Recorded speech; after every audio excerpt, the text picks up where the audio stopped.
That's why I don't like Dodgers.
Smith hooks one toward the right field line, a base hit. Jeff McNeil scores. Dom on his way to second. Carlson's throw, a good one, but not in time. And then the ball up, too much plate. He wanted to come up and in. Balances there, hands back. Make him get the ball down in the zone, and there he is. He's right there, covers it. All right, folks, welcome to the Sports Desk with Chris Heidel. Yes, the Mets keep on winning on Tuesdays here on the program. I think they've been perfect since we've been doing this since the start of the season. I don't think they lost on a Tuesday. So they beat the Cardinals 3-1. And George, I was doing some research real quick. That's George Pachera, who was in the good old Indiana office. Looking with the great lights, the great light fixture you got there, buddy. And with all your lights. Thanks. Yeah, did a good job. Did you get that at Home Depot or Lowe's? It's a golf light. It's a golf lamp, golf bag lamp. Okay. So anyway, yeah. Yeah. So I was doing a little stat today. Did you know at this time last year the Mets were 20-16, and they were in first place? This season, on this date, they're 24-13. They're consistent. Yeah, they're consistent. Yeah, but aren't they leading their division too? Yeah, we're up 5-6 games on the on I think the Marlins or the Braves or whoever. So just a quick note. Yes. Southern Maryland Blue Crabs. Yeah. Standings. Wow, 18-3. Jeez.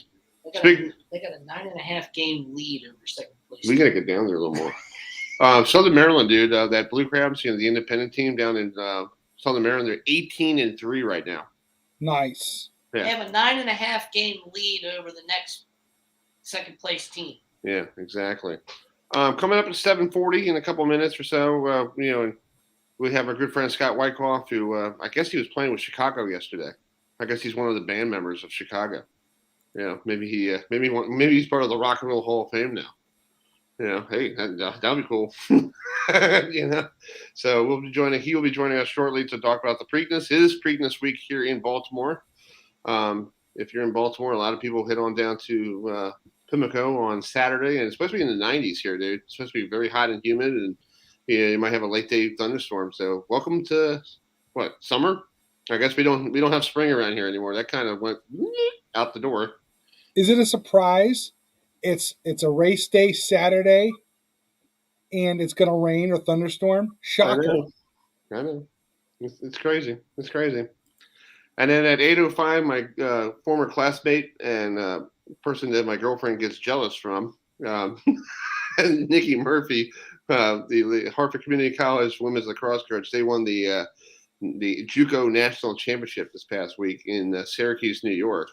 So they won their second title back-to-back, and get this, it took 2 years to win their back-to-back because if they didn't play last year or the year before that because of COVID. So that's a little hiatus. That's all. A little sabbatical. Yeah. How many days is that? It's back to back. Yeah, back. Yeah. And then around 8:20, we have a former Nebraska Cornhusker. I don't know how we got a Cornhusker on our program, but yeah, he played for the ChicagoBears and the SeattleSeahawks. BobNewton will be joining us. And at 8:35 on the phone, we got to keep with the theme with the Mets rolling into town here. The Mets former Met Cub pitcher EdLynch, who also was a GM for the Cubs, I got him live on the phone at 8:35 to talk about his career and what he's been up to lately. And then at 8:45, I talked to LarryCollmus, who is one of those track broadcasters who does the down the stretch they come, but you can't say that anymore because that's copyrighted. Did you know that? No. Yeah, the guy who had it before him copyrighted it, so nobody could use down the stretch they come. If you use it, I probably am using it right now. Do you have a quarter? Yeah. Yeah, do you have a quarter? Okay, I'm copywriting the word the. Okay, I'm copywriting the word the. Okay, now no one ever can use it. I'm copywriting that word the. Yeah. Speaking of baseball, I was doing some. We do on this date in baseball history or sports history. Did you know back in 1979 the Phillies and Cubs played a massive game? The Cubs beat the Phillies beat the Cubs 23-22. Okay. Oh, the pitching duel. 50 hits on 11 home runs, and this guy, Mr. Michael Jack Smith, had 3 of them or 4 of them in the game. Nice. Old school baseball right there, man. So what do they call a 4 home run game? It's not a ham bone. That's in bowling. I know that. That's trademarked by Rob Stone. I don't know. I guess they just call it a 4 home run game. Yeah. I mean, for 5 strikeouts, you call it the golden sombrero, right? Right. For a home run, for a single, double, triple, and a home run, they call it the cycle. Right. That's crazy. Yeah. They got to have a name for that. It has to. We got to have one. How about just crazy? We'll just go with crazy for now. But dude, 50 hits on 11 home runs. I'm sorry. I guess you had to bring people out of the stands at Wrigley to pitch because those ERAs must have gone all the way up. Yeah. I'd like to see. I want to find out who started that game. I don't want. Hopefully, it's not Steve Carlton because if Steve Carlton started, he would have been like his ERA. But I know Dave Kingman had 3 home runs in that game. The guy from the Cubs, who used to be the Mets. That guy used to crank balls out of the ballpark. Dave Kingman. My dad said he one time hit a school bus at Shea Stadium on a fly, hit it right dead straight right in the window. I'm like, darn, man. So Bob Horner hit 4 home runs in a game July 6, 1986, and the Braves still lost. Really? I was just flipping through here trying to do my homework. I know Mark Whitten had one against the Reds. The guy used to play for the Cardinals, 4 home run game, and I think they did beat the Reds. Or if you're the Reds right now, you just want to go away for a while after on Sunday's fiasco. They pitched a no and they lost. Do you know who the first player to hit 4 home runs in one game was? Let me take a guess. Maybe Babe Ruth. Bobby Lowe. He played for the Bean Eaters. The Bean Eaters? Wow, that's going all the way back to that's old school, man. May 30th, 1894, folks. I don't think Scott Wykoff was covering that. The Bean Eaters. They had weird names back then, the Bean Eaters. It's like, good God. Yeah. He had 71 homers in his career over 18 seasons, and 4 of them were in one game. Jeez. That's crazy. Hey, you're talking sports trivia. What's up with Albert Pujols coming in and pitching for the Did Cardinals? you see that the other night? He looked like one of those like old fashioned like softball pitchers. Like it's a Sunday evening. He has a couple beers on the mound, and he just goes. And I think his fastball was 65 miles an hour. You know what though? He still gets a save. He does. I think he got the save. They won 15-6, but how can he? Well, there would be no save. There would be no save situation. No, he came in. It was like 15-2, and my brother Will texted me. He goes, "Pujols is pitching." I'm like, "Are you drinking?" So I think it's great because you haven't heard this guy's name forever, right? Yeah. What was his name? See, here I am. You haven't heard his name in a while. I can't remember his name. That's hard. Anyway, he goes, he wants the ball. He wants the ball. He got the first base hit off of Albert Pujols, and he screams across the diamond, "Hey, I want the ball!" Really? That's funny. Was it Brandon Belt? No. He played for the Devil Rays. Don't worry. Oh, what's his name? The third baseman. I know who you're talking about. Yeah. Yep. So anyway, let's bring in this gentleman who last night was rocking with the folks with Chicago. He might be part of Chicago's band by the time the weekend rolls in. He might be part of the Hall of Fame. Scott Wykoff. Hi, Scott. How are you doing? I'm doing great.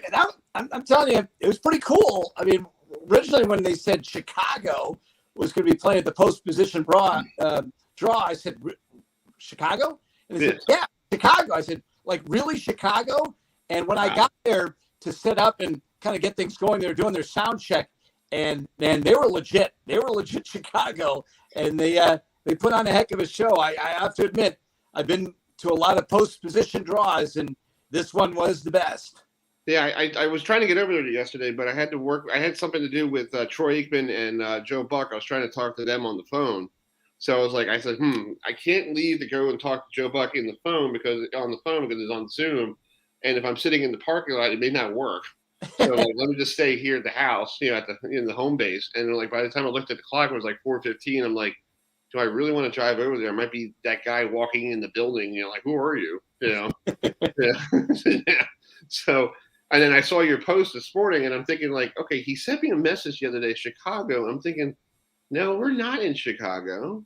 I'm thinking this morning, he was trying to give me a heads up here, and I'm like, I should have known that Scott knows everything in the state of Maryland, what's going on, So I was like, oh boy, but it was all right. So did you have fun with that? It looked like it was pretty cool with the videos I saw online. It was very quiet, little small group. Yeah, they did well. I mean, they played all the hits, and it was true to Chicago, and the folks there enjoyed it. And it was kind of a nice way to break up the post-position draw. I mean, there's not a lot of excitement in post-position draws. You've got someone with that little pillbox that, get the pill, and then someone pulls the piece of paper out, and they go, number five, early voting. Thank you. And then the minute they know what the odds are. So the morning line odds, I guess, weren't contingent on the starting spots from the gate. So, that's how they did it. But, it kind of went true to form. Epicenter is going to be the favorite at 6-5. And I was out at Pimlico today when Epicenter arrived at the track and looked great. Fantastic. Walking off the Brookledge horse van from Churchill Downs. And it's looked good, they say, since the Derby, finishing second in the Derby. So that's your Preakness favorite at 6-5 Epicenter. And then one of the new shooters is going to be the second favorite, Early Voting, which is Chad Brown's horse, which bypassed. Not often do you hear of a horse bypassing the Derby to come to the Preakness, but that's exactly what Chad Brown did. Early Voting at 7-2 with Jose Ortiz, and they really like the way he's been running. So that, and then, the third favorite is kind of the story of this race is going to be the filly. And when you look at it, Secret Oath, D. Wayne Lucas, 2 weeks ago, won the Kentucky Oaks, which is the fillies race on Friday before the Kentucky Derby on Saturday. And you kind of have a feeling if D. Wayne Lucas was going to bring a filly coming off that win to Baltimore, he was going to run it not in the Black-Eyed Susan on Friday for the Phillies, that he was going to run against the boys in the Preakness, and that's going to be the case coming in at the 9-2 odds. So those are your morning line favorites, and we'll see if the money kind of changes once the racing changes, once they start getting the live betting on Friday when things open up on Black-Eyed Susan Day. Yeah, I like there's one race, George. One horse is called Happy Jack. My dad and my parents used to call me Happy Jack when I was a kid growing up. So, before they changed my other names now, like Herb and everything, but it was Happy Jack. So I looked at it and going, somebody took my name.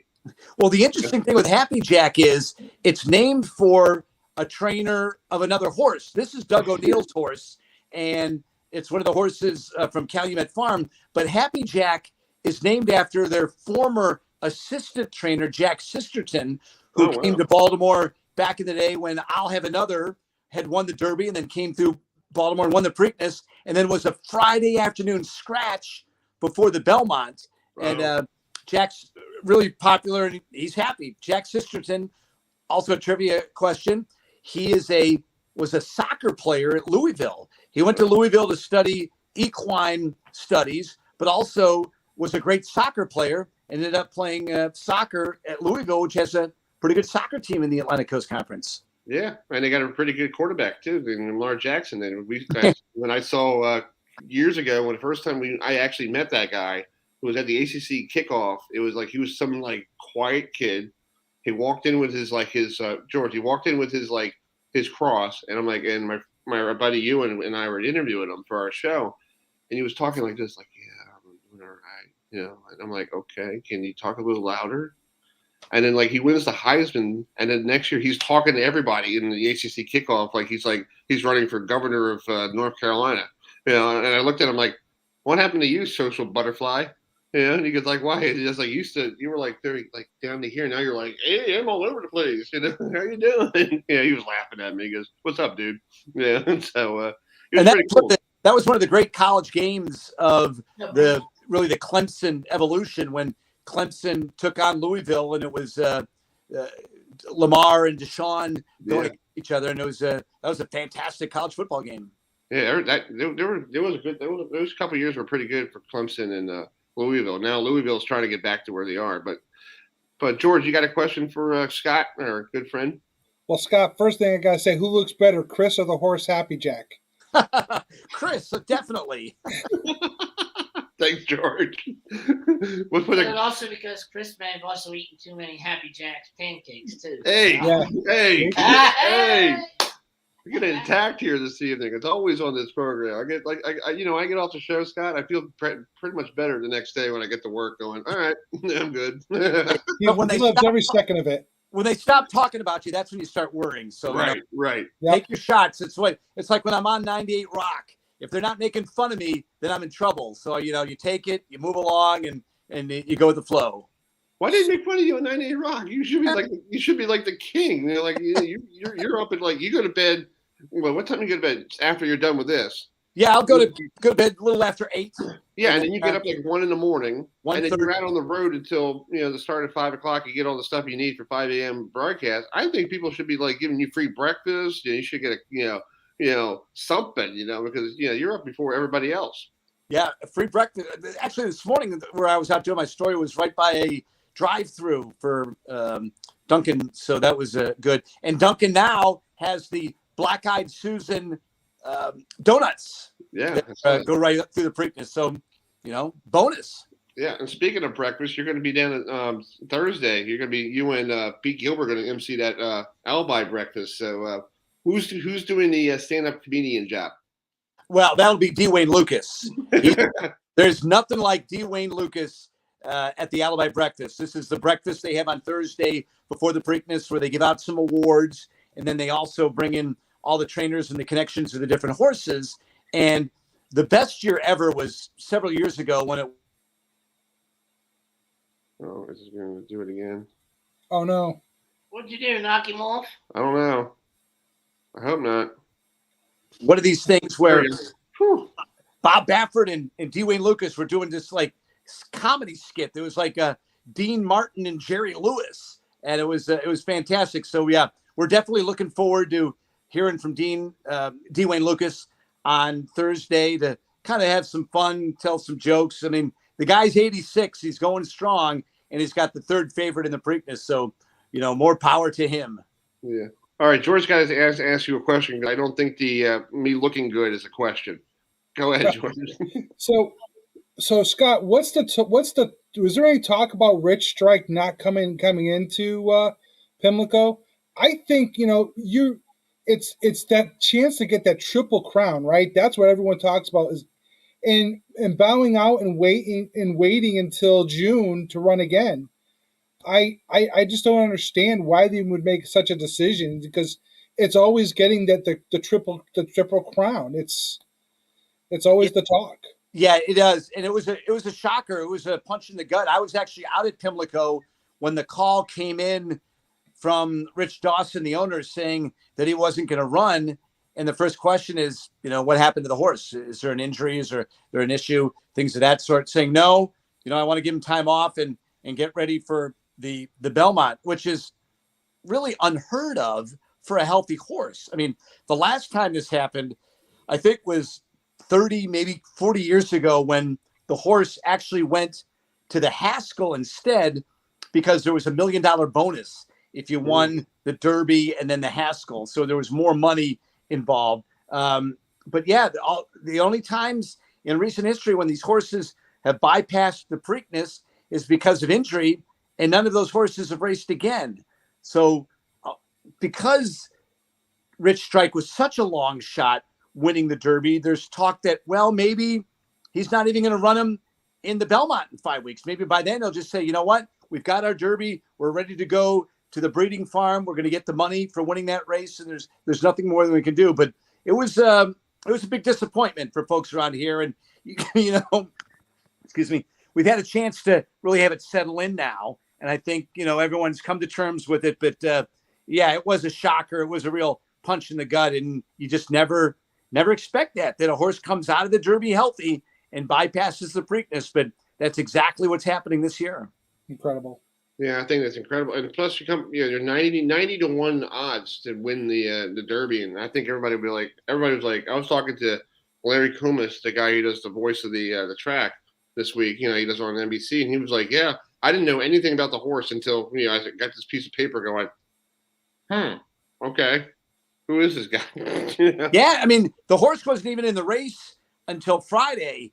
Dwayne Lucas had a horse that was entered in the Derby, and he scratched it at the last second on Friday. And at the last second, Rich Strike got in for trainer Eric Reed, a lifelong Kentucky trainer, wins his first Kentucky Derby. Jockey Sonny Leone, who races basically kind of on the Ohio circuit at Mahoning Valley or at Valterra in Cincinnati or Thistledown in Cleveland.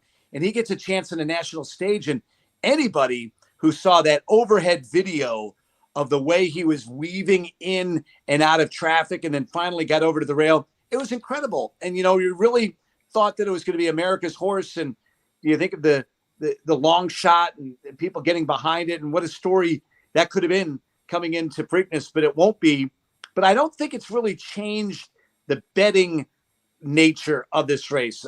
I think without a doubt, Epicenter, who is the morning line favorite now, would have been the morning line favorite. I think that early voting still would have been the second favorite.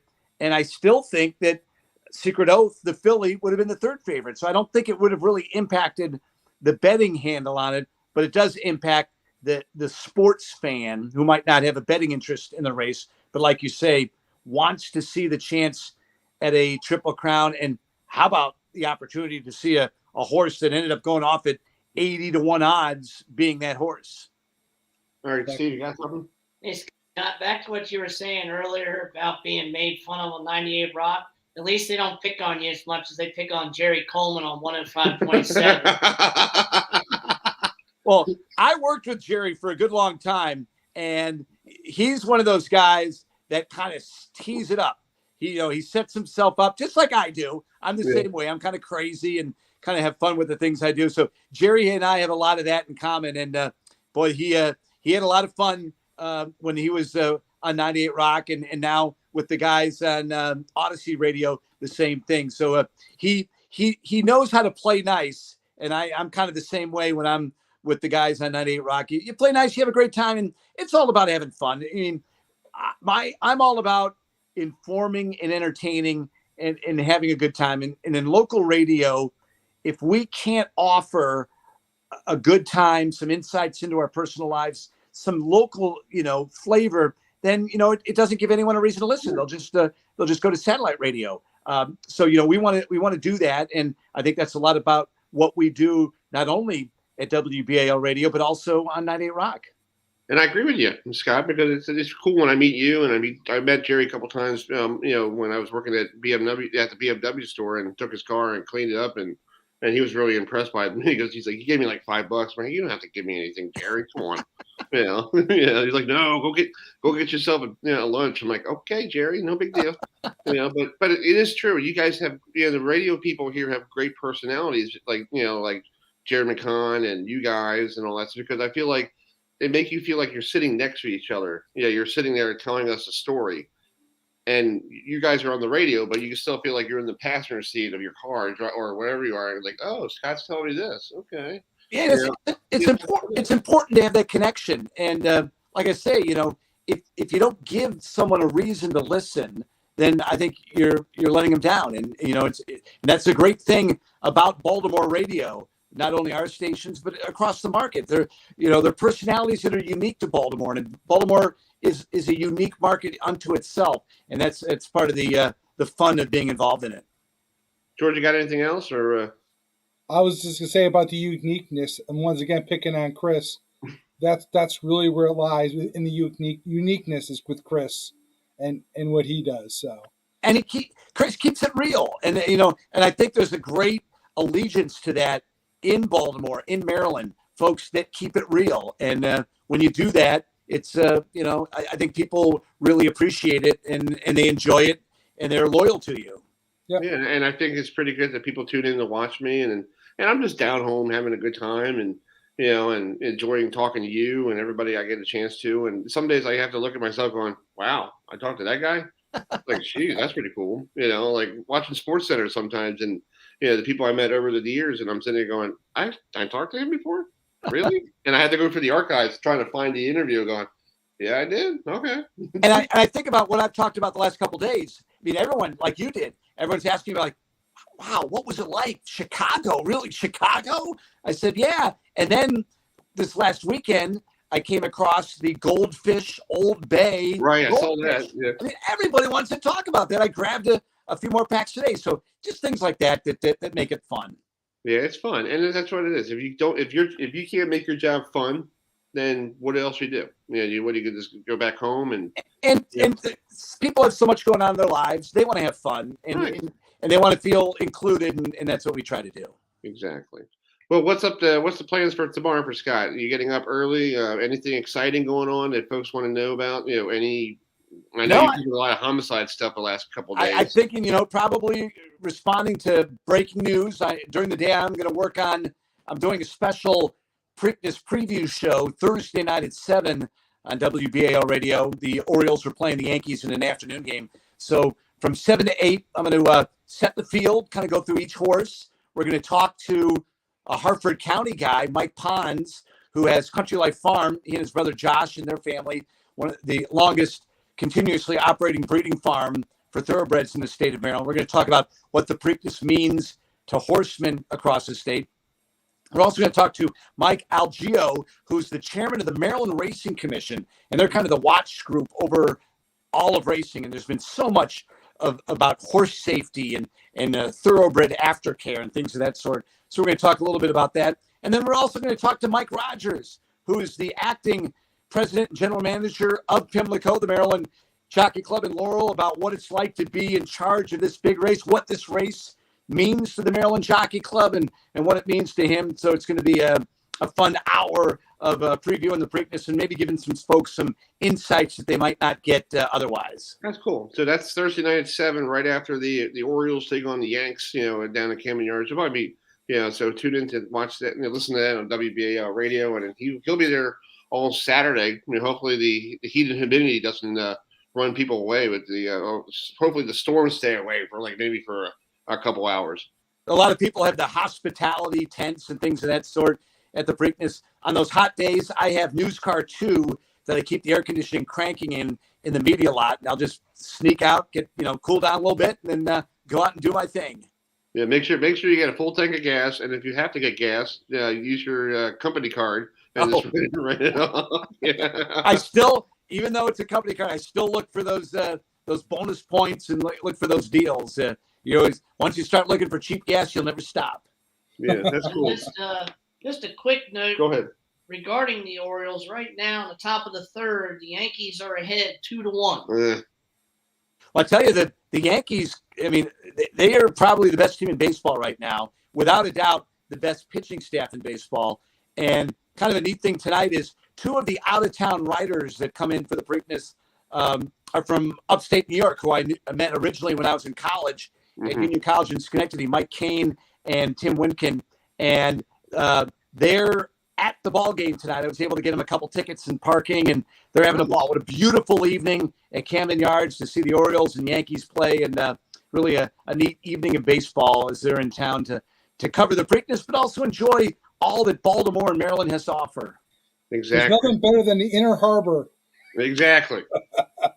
Hopefully, everything. Hopefully, they'll put some new stores in there in the Inner Harbor, and it'll be back to normal. So that's the thing they're working on. So there's a long story behind that comment, Chris. Okay, we'll talk about that later. Well, Scott, let you go because I know you have to get ready for your go to bed because you got to get up. So thank you so much for taking some time this evening, and I hope to see you Thursday morning. I'll try. I don't know what my schedule is. I have stuff with my girlfriend, but I'll see if I could maybe get an hour and get some good pancakes and some bacon and and all that stuff they have. Well, and the great thing about the Alibi Breakfast is they have fried chicken at 10 o'clock in the morning. So anytime you can get fried chicken at 10 o'clock in the morning, I'm all in. Hey, nice. Scott Wykoff will be there with a plastic bag on the way home. All right, Scott, thanks for being That's more like something Jerry Coleman would do. Yeah, you probably would. Yeah. All right, Scott, thanks for being a good friend of the program. See you guys. See you Take soon. it easy. All right. See you. Hey, Scott. Bye. All right, that's our good friend Scott Wykoff, the hardest working man in the state of Maryland. So, Jerry Coleman probably would take a plastic bag, and he's a good friend of ours. So, don't get me wrong there. So, speaking of Oriole baseball, did you know on this date in 1998 or 96? Let me go up here. I found this the other day. I have so many stuff on here. So. 1998, I caught a baseball at an Oriole game that was hit by a ground rule double by Melvin Moore. Okay, on this date in 1996, Chris Hoyles came to the bat at the plate. It's bottom of the ninth, full count. And let's listen to John Miller with the call. 3-2 the count. And they'll all be running. Ripken, the possible tying run, of course. And if Hoyles hit one in between them now, Cal might be able to score with this running start. There they go. And the pitch. Swinging a long drive to left center field. It is gone! A grand slam! The Orioles have won it!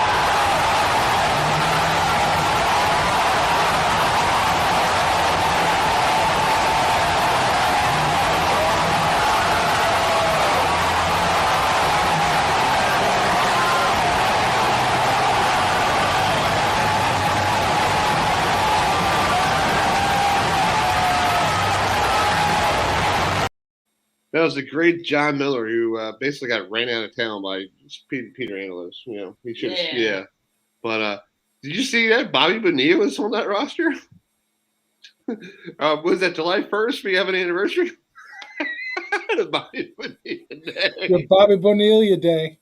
Hey, the Orioles have Chris Davis Day coming up soon because the Orioles owe Chris Davis the same amount of money that they did with Bobby Bonilla almost, and I think people on Odyssey, they told, I think it was Jim Rome goes, yeah, Chris Hoyles owns a lot. Chris Davis gets a lot of money from the Orioles. So I guess the Orioles did not learn anything from Bobby Bonilla Day. I'm like, I don't think they did. And Camden Yard was only 5 or 6 years old then. Yeah, and you see the left field was 364. Now it's like, you got the miniature wall in left field. I'm sorry, that was stupid. I think haven't been down there yet to see it myself. I'm thinking of going down there next it week. just doesn't look right. It looks like they're trying to. I understand they're trying to like cut down the home runs, but you get better pitchers. That's how you do it. You don't, ruin a wall just for the heck of it. It's like a college player jumping into the portal. Right. Right. But Easy way out. Now the other thing about it now is, aside from that, the wall being built, now the batters are shooting for the short porch and right field up on the flag court. Right. Sure. Yeah. It's crazy. I would. It's like what the heck, man? Like, don't do that to the to that ballpark. That's like a classic ballpark. Now it's like you look at it, you're going, the heck happened here? It's like that afterthought. Yeah. It's like, folks, I understand if they moved the wall back a little bit, and but they took like literally a whole section, like 4 sections out. It's like, really? Well, they didn't really take out totally. They just moved it back. Right. The sections are still there. They're just fewer seats. Yeah, but it used and to they probably went up on their ticket prices too to pay for it. Probably. Speaking of ticket prices, I was looking at the Preakness ticket prices. You better have a second mortgage, because it was one of them today I saw was like $264, or if you want to be in the special section, that's $400. I'm like, who spends $400 on a horse race? And you're trying to you just sit there and drink beer and get plastered, and maybe get stumbled out of the infield fest, and maybe lose your ID. Like, oh, sorry, that sounds like my brother. And hop on the wrong bus and get back to the wrong place. I'm like, anyway, incredible. It's crazy. So, well, I spent $800 to go to Game 5 of the the World Series. That's something that you wanted to do, because the World Series doesn't come around here all the time. That's different. Yeah, the World Series is not like, if you're in New York, that's like basically. The Yankees last time every couple of years. It was 2009. The Yankees were in the World Series, but before that, it was almost every other year the Yankees were in the World Series. So it's like you're used to seeing Yankees in the World Series. Down here, watching the Nationals in the World Series, that's like, what? It's like, come on. I guarantee if that had been the Mets in that World Series, you'd have been down there too. Oh yeah, my brother Will bought tickets to 1996, when Yankees and Orioles, they had the American League Championship Series. My brother Will bought Game 3, Game 4, and Game 5, and he told me in Game 4 he had a fight with a drunk in the bathroom. Oh, that sounds like Will. I was like, that's great. I was like, was he a Yankee fan or an Oriole fan? Well, he was an Oriole fan. He started yelling. I told him to shut up. I was like, okay, that's nice. like who does that? Yep. So it's 8:05 here on the show. We're waiting for Nikki Murphy to join us. Let's talk about the thing we got today in the email, George. Let's talk about these big games coming up for the high-profile matchups on college football on ESPN and ABC. Yeah. Big game on Labor Day night coming in there. Yeah. Look at the schedule here. Starting the 3rd, Saturday at 3:30, the defending champs take on Oregon down there in the Chick-fil-A kickoff. I feel bad for Gary Stoken, because that's not a game that you really want to have. You should have had something different. Last year he had Miami and Alabama. Then he had, I think he had some other game, after that. But it was still pretty cool. And then you guys, Notre Dame takes on the Ohio State Buckeyes, and College Game Day is going to be there that morning. So that's going to be a very interesting first game for Coach, your new coach, seeing if he can knock off his old college. His alma mater, yep. Yep. And then Sunday night at 7:30, the Noles roll into Louisiana, not for crawfish. We're going to take out the new governor of Louisiana. Yeah, we'll take care of him and send him on the river of Mistress or whatever. Yeah, good old Brian Kelly, who basically hasn't shut up since he got there. And then you see other games as well. But there's going to be interesting games this year. If you looked at the schedule, did you know Virginia Tech is playing Old Dominion, and they're playing Liberty? And Liberty is an independent school until they go to Conference USA in 2 years. And then Old Dominion's in the Sun Belt. Playing with JMU. And get this, JMU yesterday, There is nothing in that campus reminds you of the CAA. Gone. It's gone. It's totally gone. Everybody was like, somebody wrote on Twitter like they should have like a feed for that. Like watch that on TV. That would have been a big ratings thing then. And I'm sorry. The CAA, you screwed up on that one. You should just let those kids play in the championship game, no matter if they're going to a new conference. It doesn't matter. These kids are part of the CAA. They're not part of the Sun Belt. And I think these schools these conferences need to stop worrying about their rules and let if that team wants to play in their championship game, go ahead, fine with me. Yep. Like with American East, they had a couple teams. Stony Brook is coming full member of the CAA now, so the Stony Brook can't play in these the American East baseball tournament. They can't play in it's like, folks, what is the purpose of that? That is stupid. These kids go to school for 4 years. They play in a conference. They didn't choose to go to the Sun Belt or the CAA. It's like everything else. Yeah, Kids paying for adult decisions. Yeah, I heard yesterday or last week that the ACC is thinking about dropping divisions. Did you hear that? I was going to bring that up. Yeah, it's like, okay, well, you want to go back to old school? That's fine. But that works too. Yeah, I mean, it makes everything legitimate. You don't have, it's like the Big Ten. You have the the East and West, right? Right. Let everyone just play the games. Exactly, I agree, and I think it's cool to go back to the old school. And the funny part was they went back and they said it was all because of Notre Dame. As part of that conversation. Well, I think it would be great to just have no divisions because you can see Clemson take on Florida State in the ACC title game instead of worrying about what division, who's playing and what. I think that's a lot better for for people to buy tickets instead of going, oh, the Coastal Division is playing against the winner of Clemson, or whoever is the dominant team in the ACC. But So anyway, let's bring in my old classmate here. She's doing the media trip today. He was on you're on our good friend Jared Welch's program. So how was that this afternoon, Nikki? It was so fun.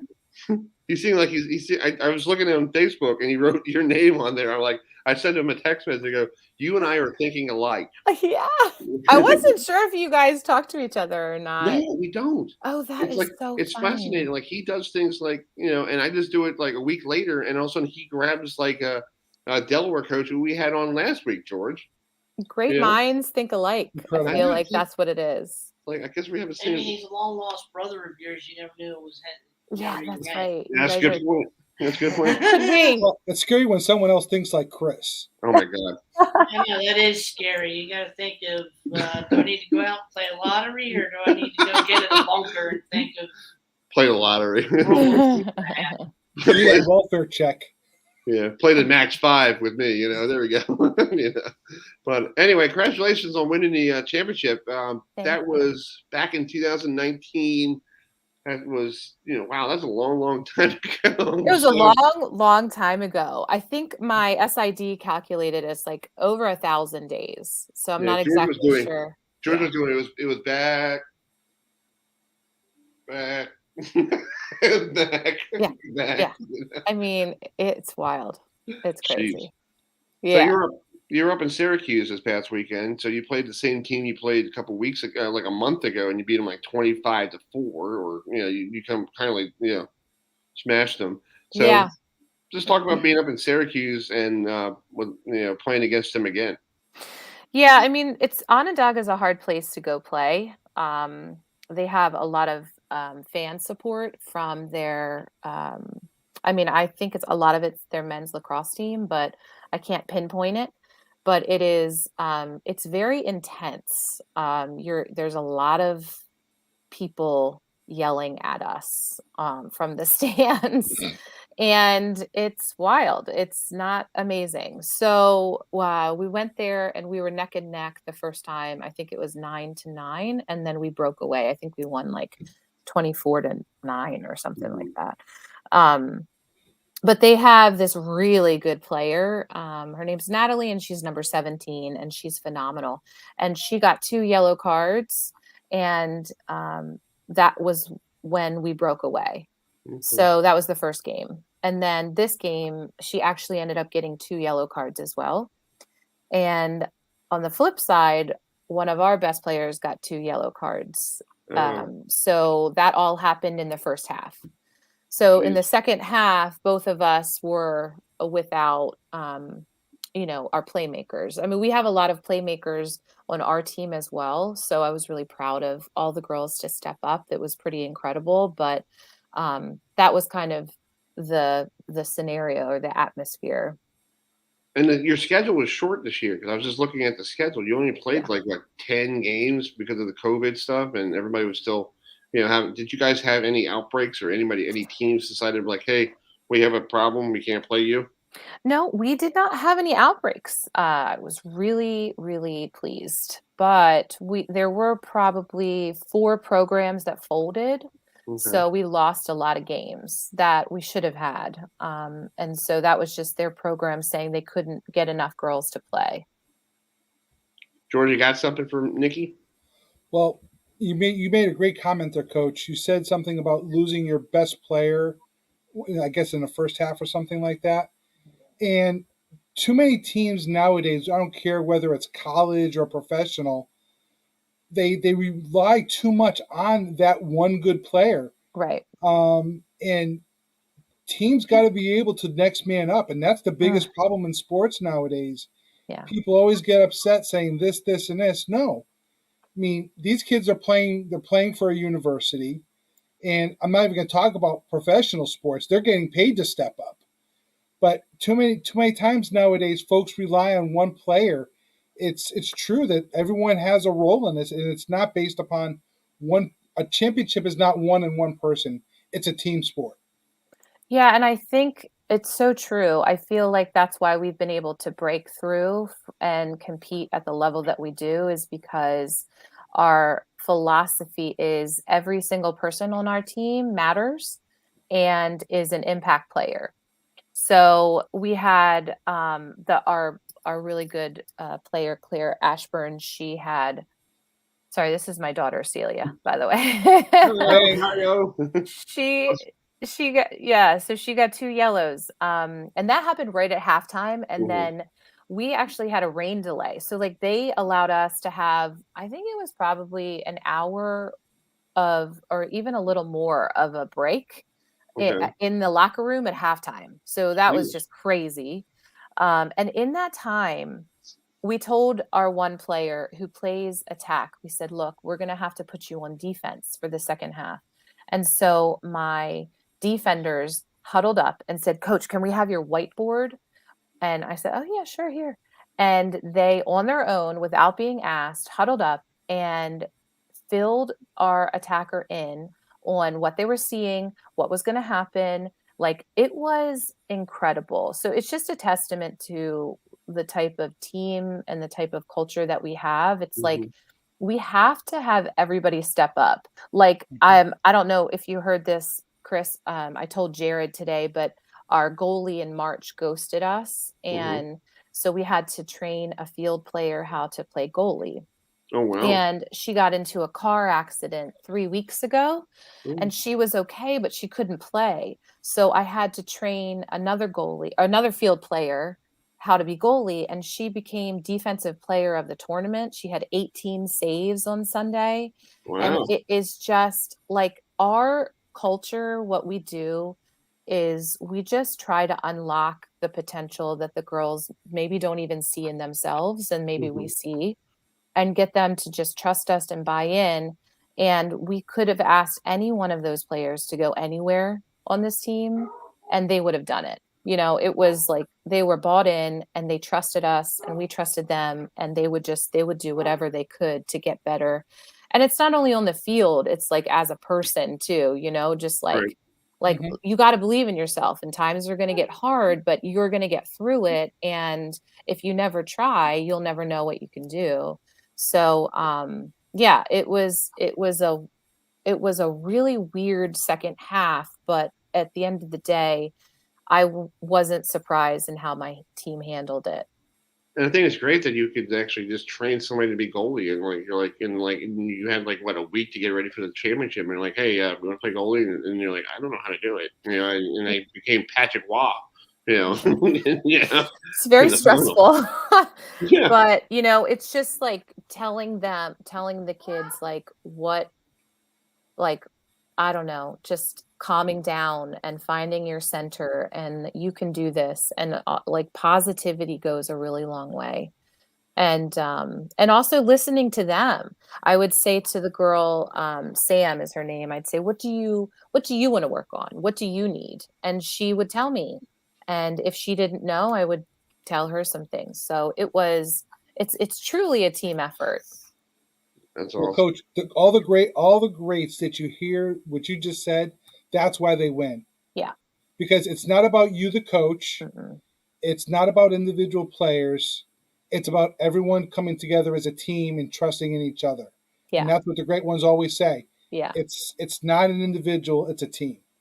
Yeah, and we do weird things. Well, I don't know if it's weird. I love them. We do personality tests, and we have all the girls take a personality test, and we go into a room and we say, all right, well, this person came out this way and this person came out this way. Do you agree? Do you what do you feel most do you agree with? And you walk away from that meeting just truly knowing each other. And Cool.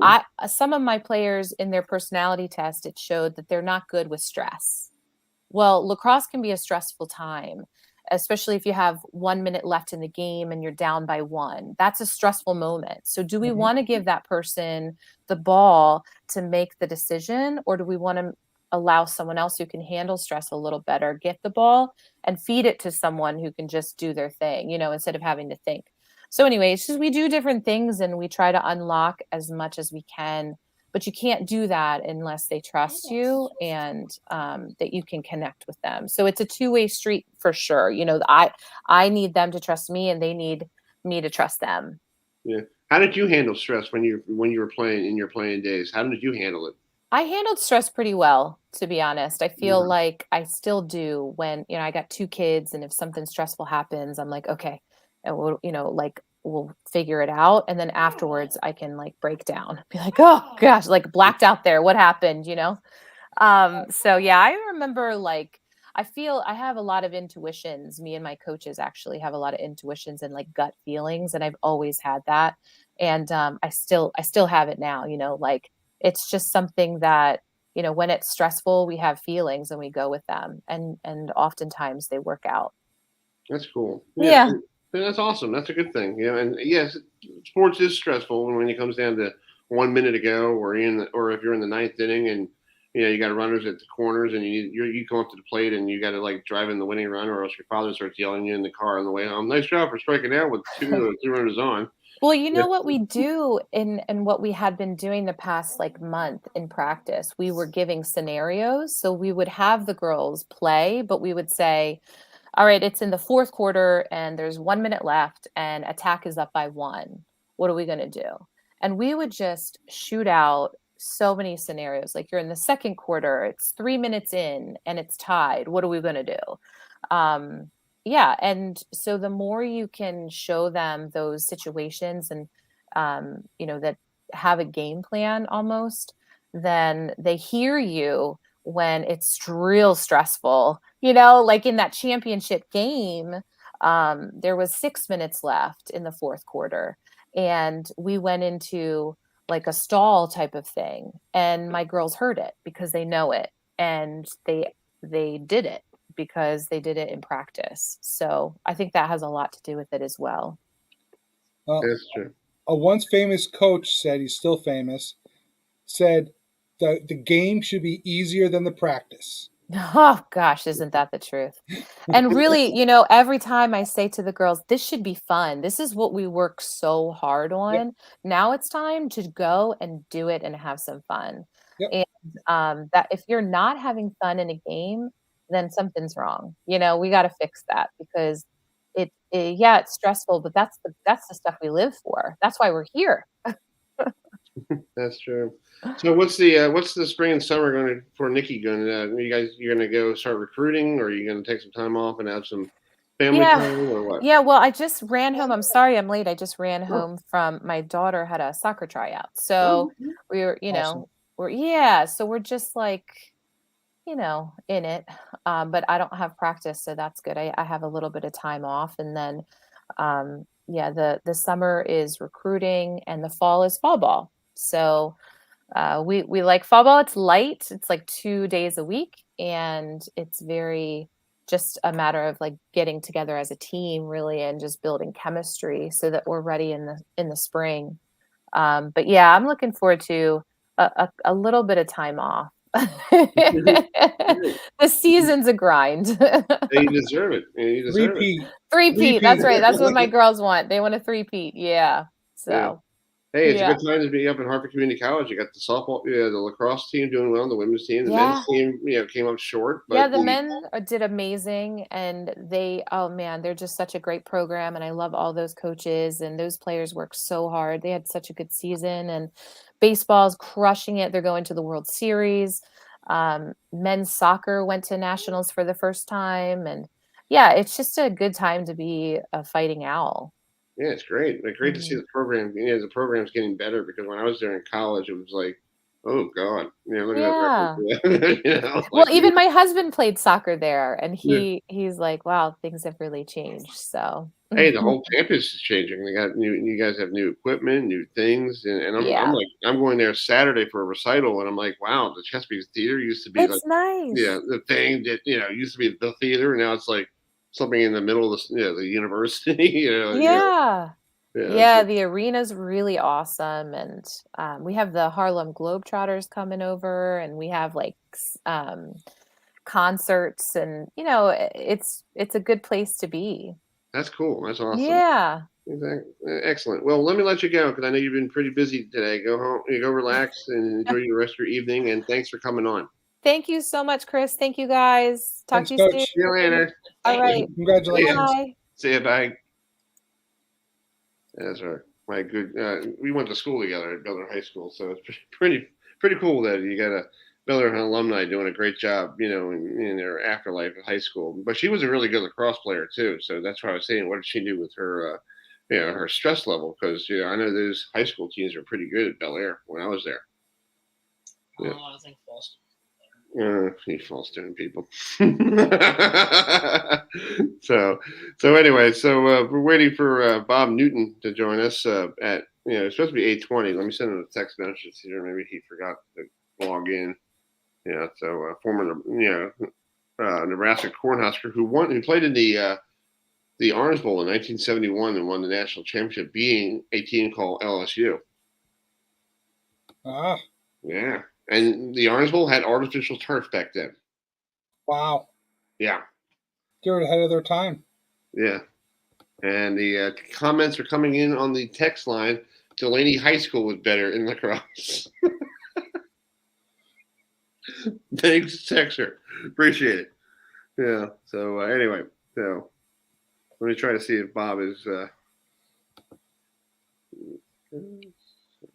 to go. Are you? Score update: 3-2 Cardinals. Bottom of the fifth. Okay. Yankees 2-1. Bottom of the fourth. Nice.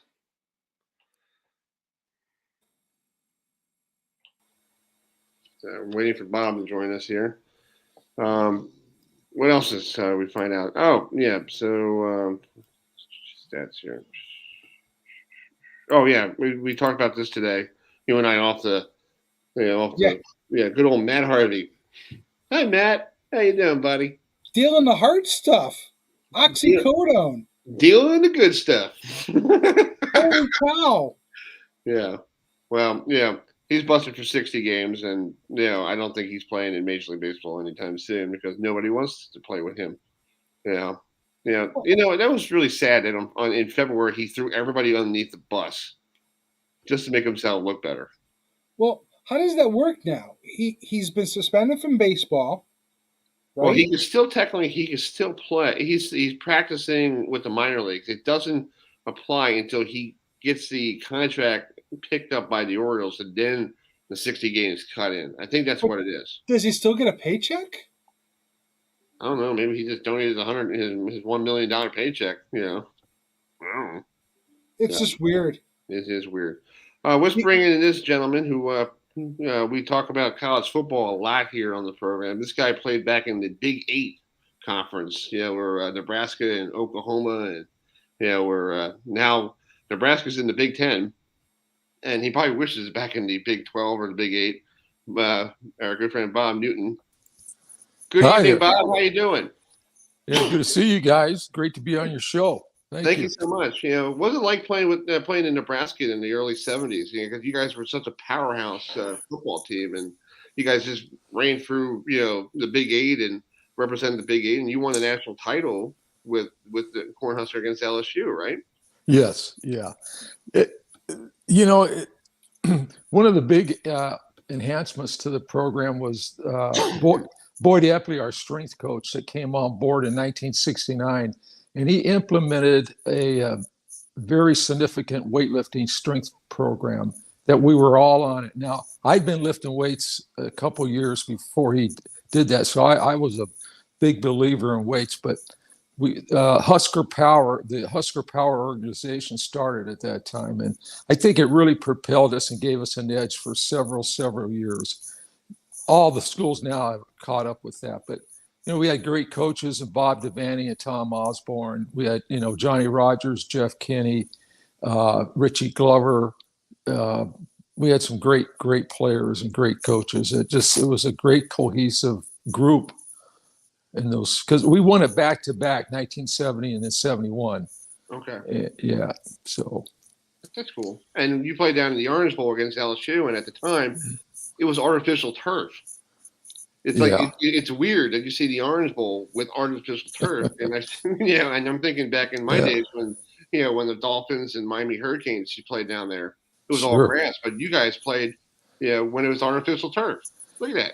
Yeah, 1970. It was hard for sure, but 1970 was the first year that a lot of schools put in that turf. In Nebraska and Lincoln Memorial Stadium, we put it in that year. So we'd had some experience on it. Mm-hmm.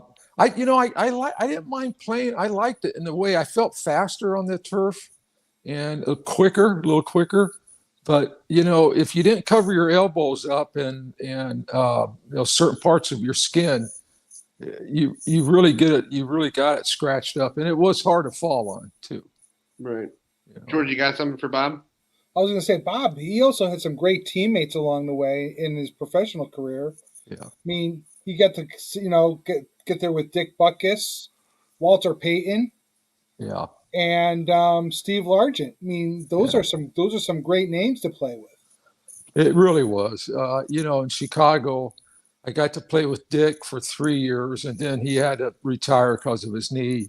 And I got to see Gail Sayers, and I got to meet Gail my rookie year in 71. But Gail was on his way out because of his severe knee problem. And it caught up with Dick eventually in 73, I think, was his last season.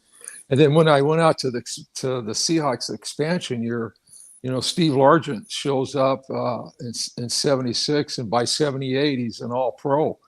And him and Jimmy Zorn just really got connected, and we had a pretty exciting team for an expansion team for several years there. Yeah, playing in the Kingdom, that must have been pretty cool, playing in a new indoor stadium. It was brand new, and it was, that fan base they got out there now, which is called the 12. That we could see that coming in 76 because our games were all sold out in the Kingdom, and the fans were just great fans in the Northwest, and they wanted a football team really, really bad. So it was great to play there. And when I came from Chicago to Seattle, I go, God, how bad is my career going to get now? I'm going to an expansion team, and because you think it's going to take 10 to 12 years to get an expansion team, going. And, we were winning by our third year. We were 9-7 and 78, set an NFL record, fastest winning expansion team in history. So we had good coaches there too. Jack Patera, Howard Mudd was my line coach, was our line coach, and Jim Mora was our defensive coordinator. So we had some good coaches there too. That's cool. That's great. Yeah, it's awesome to see. It's cool to see the old Jet uniforms and you guys with the old Seahawks uniforms. It's like, yeah. And now it's like, I don't mind the new Seahawks uniforms, but it got to go old school some days.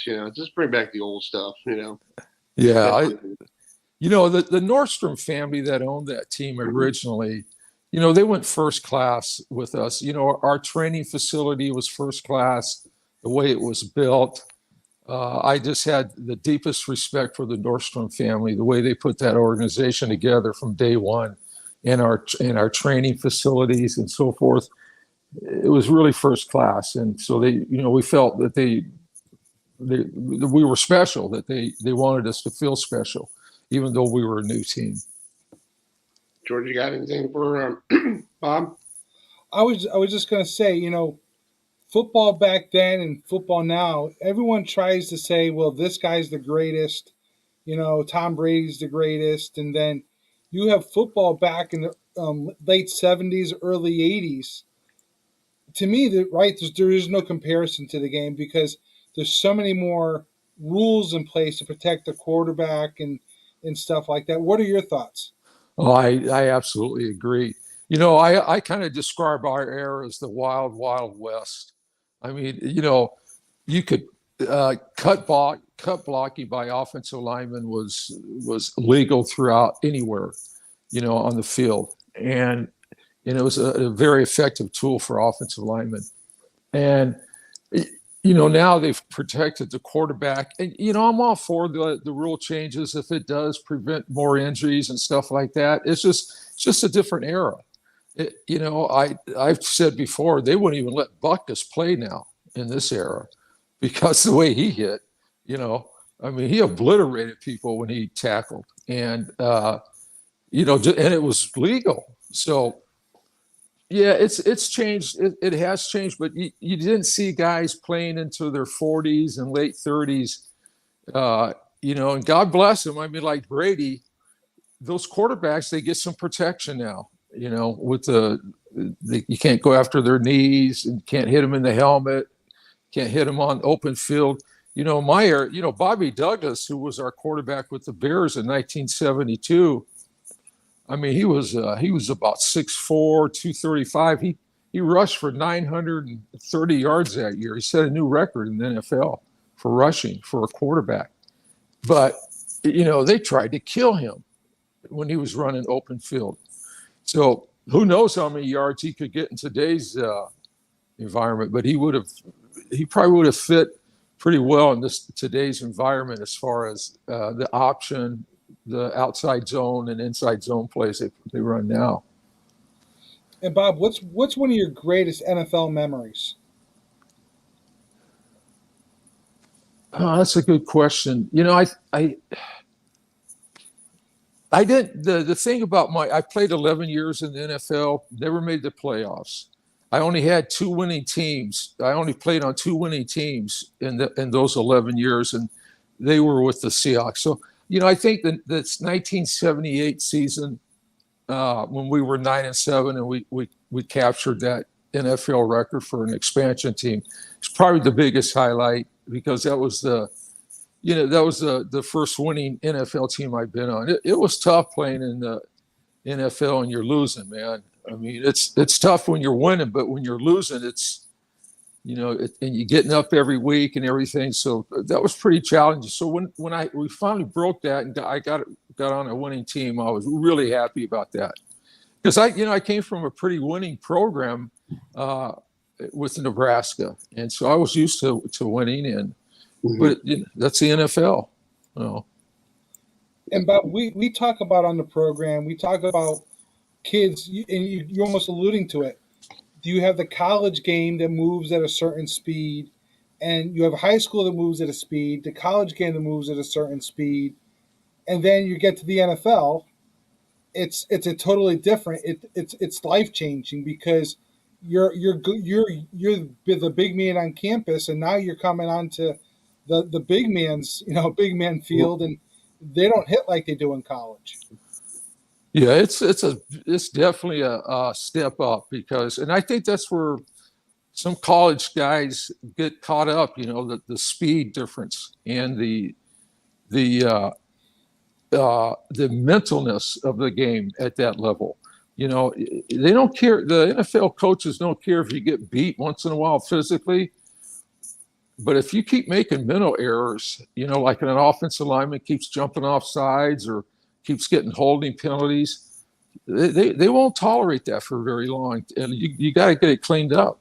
And so there's a real huge demand on the mental piece and it is a little bit more sophisticated, the playbooks and so forth, because of the defenses now. There's so many alignments that they can get into. So an offensive lineman's got to be very, very sharp and mentally alert every play, looking for, because you never know when they're going to call an audible, and you got to be able to adjust on the dime. So but I like that. I like that mental challenge because you had to get prepared for it, and of course I made mistakes at times and jumped off sides and got my butt chewed out. Just like like the rest of everybody else. Yeah. All right, Bob. Well, thank you so much for coming on tonight. We'll get you on another time down the road. Maybe we'll get you on for that big Nebraska Oklahoma game. Are they playing it again this year? Yes, they are. Yeah, and we're going to be celebrating our 50-year national championship anniversary that weekend, so it should be a really good weekend. Yeah. Okay, cool. We'll get you on that weekend, and all right, guys. And we'll get you back on. We'll talk about the memories of that big rivalry. You bet. Sounds good. All right, Bob. Thanks for coming on. Thanks for having me. Appreciate it.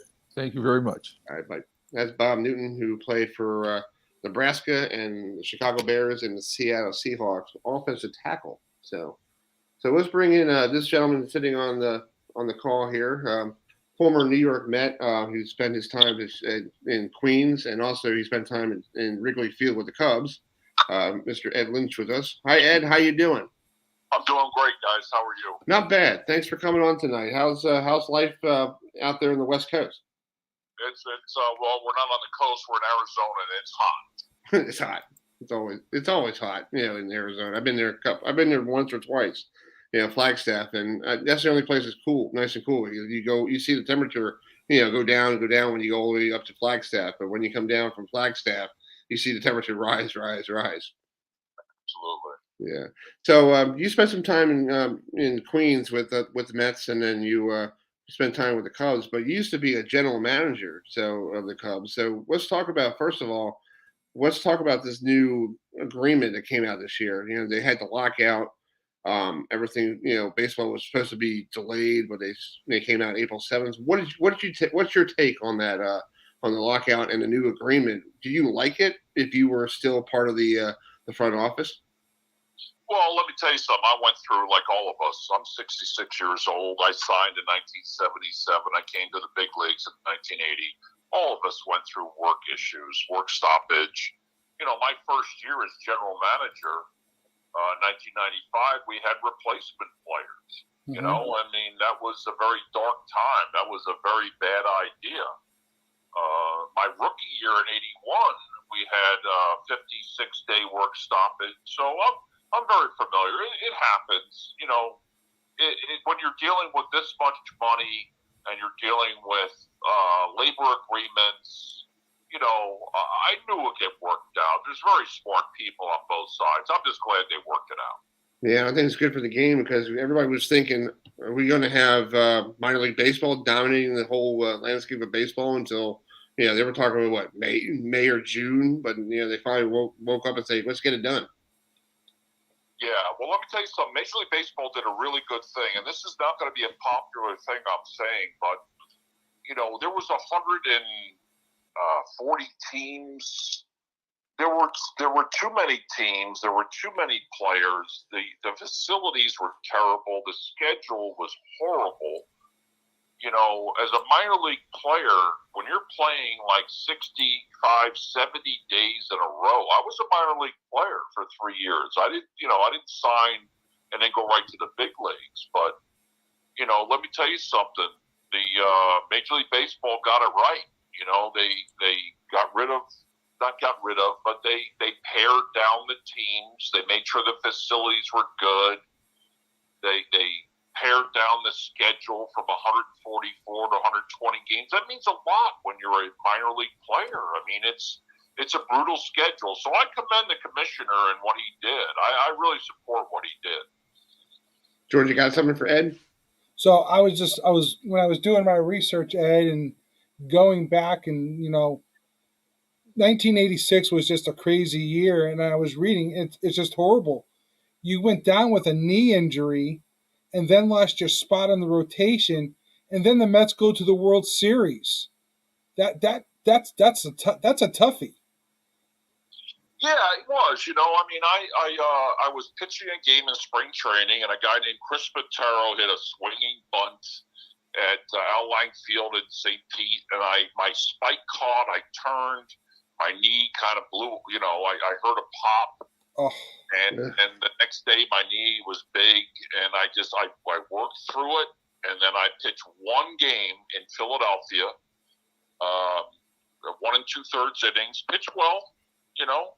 For the Mets, and then the next day my knee was like a football, and so they did surgery. I went down to the minor leagues on a rehab, and I'm on a rehab with AAA Norfolk, and I'm looking at the Mets roster, and their 11th pitcher was Rick Aguilera, who was making the minimum, who was a much better pitcher than I was. And the previous winter, I won a arbitration case against the Mets.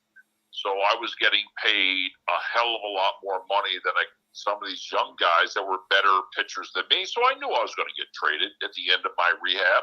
And you know what? I went to the Cubs, and I had a great time there.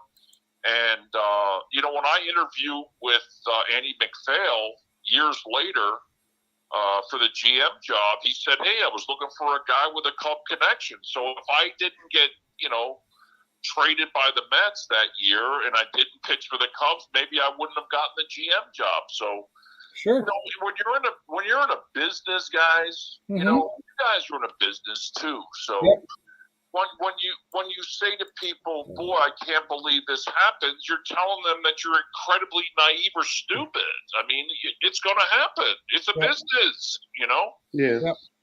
But you still won a World Series ring with the Mets, so that's pretty cool. You were on the roster. In your ring, he really did. Yeah, that's a very prized possession of mine, and you know, I'm thankful for that. And you know, I was there 5.5 years. Mm-hmm. You know, a lot of the players that were on that came up that year didn't get rings. They should have. Randy Myers, Barry Lyons, people like that, and you know, you know, a couple of guys said, well, the only reason he got a ring because he kissed Frank Cashin's ass. I was like, are you kidding me? I beat him in arbitration. You know? And then I was there 5.5 years before that. These other guys were there for 5.5 days. Right. You know? So I don't, hey, listen, Keith Hernandez and Ron Darling told me I could wear that ring wherever I want to wear it. That's good enough for me. That works. And real quick, before George asks you a question, did Ron Darling came with you from Texas, right? Well, he came and I was traded. Mike Jorgensen, and me came in September '79. I'll tell you what, I remember standing in spring training in 1982. And we had an assistant GM named Lou Gorman. Okay. And I was out on the field. It was spring training '82, and I remember there was a bunch of, you know, there was some activity around Lee Mazzilli. And I said to Lou Gorman, I said, what's going on? He said, we just traded Lee Mazzilli to the Rangers for 2 good young pitchers. And I said, well, who are they? He said, well, one guy's a power sinker baller, and the other guy's a matinee idol. So I realized later that Walt Terrell was not the matinee idol. It was Ron Darling. I mean, we got Ron Darling and Walt Terrell, two pitchers under the age of 24 that stepped right into our rotation for Lee Mazzilli. Now, I love Maz. I love him to death. I love his son. But to make that kind of trade, that was really kind of the jump start. If people ask me all the time, when did the path to the World Series start? And I said, well, okay, number one was when Darryl Strawberry came up in May of 1983. Mm-hmm. You know, I had never seen talent like that before in my life. Now, a bigger step was June 15th, 1983. We traded Rick Ownby and Neil Allen to the Cardinals for a guy named Keith Hernandez. Okay, so he came in, and then soon after that, Ron Darling came in. So in 83, we were not a good team. But we started to see things like that. You know, we started seeing extremely talented players. I mean, I'm looking at Ron Darling. You know, Ron Darling back then wasn't that split finger guy. He came to the big leagues. He was throwing 100 miles an hour with an unbelievable breaking ball. I mean, this guy was so talented and such a great athlete. I'm looking and saying, oh, my God. And then the next spring, of course, here comes Dwight Gooden. You know, the man. Yeah. And so Darryl's got some, you know, Darryl got his feet wet. Keith understands what we're doing. Ronnie Darling is there. You know, we just started getting better and better and better, but we were so young in 84. You know, we just couldn't beat the Cubs. You know, we just couldn't beat the Cubs in 84. But I'll tell you what, if there was a wild card back in those days, the Mets might have won 3 World Series rather than 1. Right. And I got to ask you a question. I was looking on YouTube. I was finding some videos of you, and I saw this fight back in 1985 with Pedro Guerrero. What happened to this one? It looked like this guy was just a little, he was just crying because you threw one inside of him. You know, I have the video real quick here. This is out of Dodger No, it's not. It wasn't between me and it was me and oh shit! What was the infielder's name? One of those guys. But it was Mariano Duncan. Okay. It was game of the week. There we go. There it is. Sorry about that. I got the wrong guys. Okay. Yeah. So Mariano Duncan's first at bat, I threw him a pitch. He hit a ground ball back to me. It hit me in the heel of my glove. I picked it up. I dropped it. I picked it up. I dropped it. I threw to first. He thought I held the ball. He thought I held the ball, so he would run all the way down the line, and I'd throw him out by 2 steps, which, you know, total disrespect. I would have never done that. Right. He comes by the mound, you know good, blah, blah, blah, blah, blah. And then he goes in the dugout, and him and Lasorda are yelling at me for like 6 innings. You know? And I'm like, what's going on? So, hey, go to YouTube. Yeah. If you guys go to YouTube, EdLynch, Mariano Duncan. So in the 6th inning, I strike him out on a breaking ball. He's walking back to the dugout. I'm screaming at him, go sit down, I'm not proud of my language. You clown, you know. He charges the mound. Okay? Yeah. So Ray Knight gets in between me and Mariano Duncan, and I'm like an offensive lineman. At that time, I'm 6'7", 230. Oh, right. Look at Ray Knight. That's awesome. Because I'm skinny, but I'm going to rush this guy back into their dugout. So now we're all congregating around, and, you know, I didn't realize it until that night. I went out with a friend of mine to a restaurant, and they had the game on, and it shows Pedro Guerrero jumping up in the air and hit me in the back of the head. And I feel on my head, and I got a bump. I didn't even realize he did it. Wow. You know? Yeah. And so I got Pedro back after that. I made sure that I Hey, it's good to have Ray Knight on your team because he had a goal. He was a boxer. Yeah, so he didn't take nothing for nobody. Yeah. Yeah, Ray had one philosophy. He always threw the first punch. You know. Yeah. That was good. Yeah, I loved it with the Todd Niederpierre fight in '86. He he knew he was going to get one in the face, and on that 30-30, he goes, "Come on, big boy, I'll throw one." And Ray's like, "I know I'm going to come to the mound, and I know I'm going to punch him." So he threw me right in the grill, and here we go. Yeah, I was like, yeah. But I got a chance to talk to Ray Knight years ago, and I asked him about that Eric Davis fight, and he was like, I go off the mic, I go, "Okay, what happened in that whole fight?" He goes, "Well, that kid never shut up. I told him," he started yapping at second base, and I told him, like, "Stop talking. You're a rookie. Don't yap. Okay, just do your job." So he slides into third, and he starts pushing me, and he starts throwing a punch, and I'm like, "What's this kid doing?" So he just, so Ray just went pow. And I still remember Ralph Kiner, because I was watching it in New York at the time I was a kid, and again, the best line Ralph Kiner ever said was, "Fights breaking out around."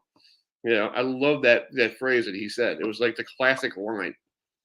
Yeah. So. Can I say something about the Mets now? I'll tell you what. I'm so excited about the Mets. They hired the right guy as manager. They got players like Nemo and McNeil. Guys like that would have fit in. I mean, Lenny Dykstra.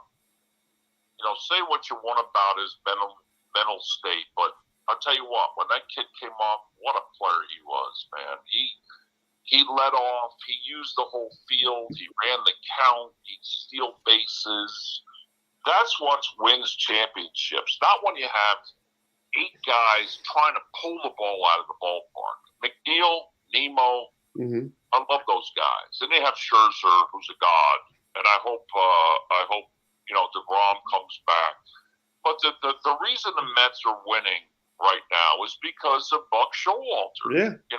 Taking charge of that club. He's not going to let those analytic guys come down from upstairs and say, "You need to take this guy out, or you need to not play this guy." And that's the way it has become that in our game, which is unbelievable to me. Right. I agree. The guys in the dugout should be deciding who pitches, who plays, and Buck Showalter's the best guy. Best manager in baseball for me. I agree. And he did a great job here in Baltimore, but I think he stayed a little too long because he was there with the Orioles, what 6 or 7 years. And I feel like, the Orioles were in the last couple of years of his contract was like getting rid of Machado, getting rid of Adam Jones, got rid of people. And I felt like Buck was the scapegoat. And I'm like, come on. Buck was just doing his job, what the front office wanted him to do. Yeah, but you know what? We got the man behind him, Steve Cohen, man. He's the man.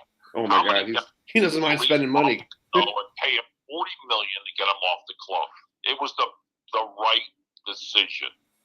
It was the right decision. Steve Cohen is the man, and let me tell you something. Buck Showalter is the guy in the dugout.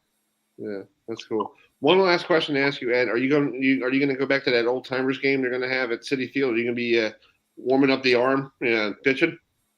Well, I told him I'm going to pitch. The problem is that I wore number 36 for 5 years.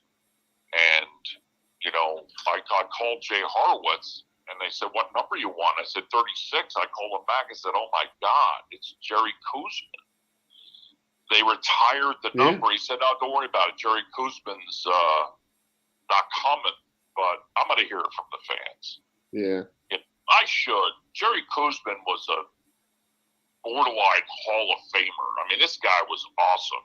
But I wore that number for 5 years, so I'm going to wear it. Yeah, wear it proud. And it's great that it's retired and nobody else is going to wear it. And you and Koosman are the ones that people that actually know. And I think that's great. Yeah, but I'm going to go on that mound, so I hope I face somebody older than me. I'm 66. Yeah. If David Wright gets up there, I don't know what I'm going to do. I'm not going to throw him a cookie out over the plate. I don't want to get killed, So. Yeah, throw your best pitch. Yeah, throw in your what was your out pitch? When you face a hitter like that. Slider. Yeah, throw him a slider. Well, Ed, thanks so much for coming on. Thank you, guys. You guys are one of the few. I do a ton of radio shows. tons of them. But you guys are always the ones that want to talk about the things that matter, and I really appreciate that. So thank you guys. Hey, we're old school baseball guys, George and I and Steve. You know, we love old school baseball. You know, it's like I was supposed to get Steve Sachs on the show tonight. We'll get him on next week, but I'm like old school Dodger. You know, I'm like, ew. And I'm a Met fan. I grew up watching you guys, and I'm like, I don't like Steve Sachs. Yeah, I'm like, you know, but hey, I'll have him on my program. It's fine with me. Absolutely, guys. Hey, thank you so much for having me on. I love you guys. Let's go Mets, huh? Yeah, let's go Mets. And I hope to see you at. I'm hoping to make a trip up there for that old timers game. I think that'll be cool. Well, I'll be at. Keith has invited me to be his guest when they retire his number on July 9th. So I'll be there on the field with Keith. That's cool. What a great player. He was the guy that took us over the top in terms of leadership. Not talent, but leader. Great first baseman. He was an incredibly tough person, but his leadership is what took us to the promised land. Exactly. And I would love to meet Keith Hernandez because I grew up watching you guys as a kid, Long Island, New York, and Gary Carter was my guy, but Keith Hernandez was pretty cool.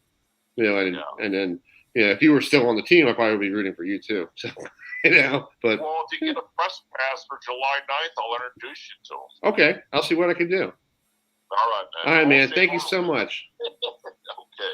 All right, see ya. Bye. Love you guys, man. Thank you. Thank you so much. Good stuff. All right, bye. All right, bye-bye. I should have been a Bud Light commercial right there. I love you, man. No, I would love to get up there to see that, with Keith Hernandez, because Keith Hernandez changed the way the Mets were.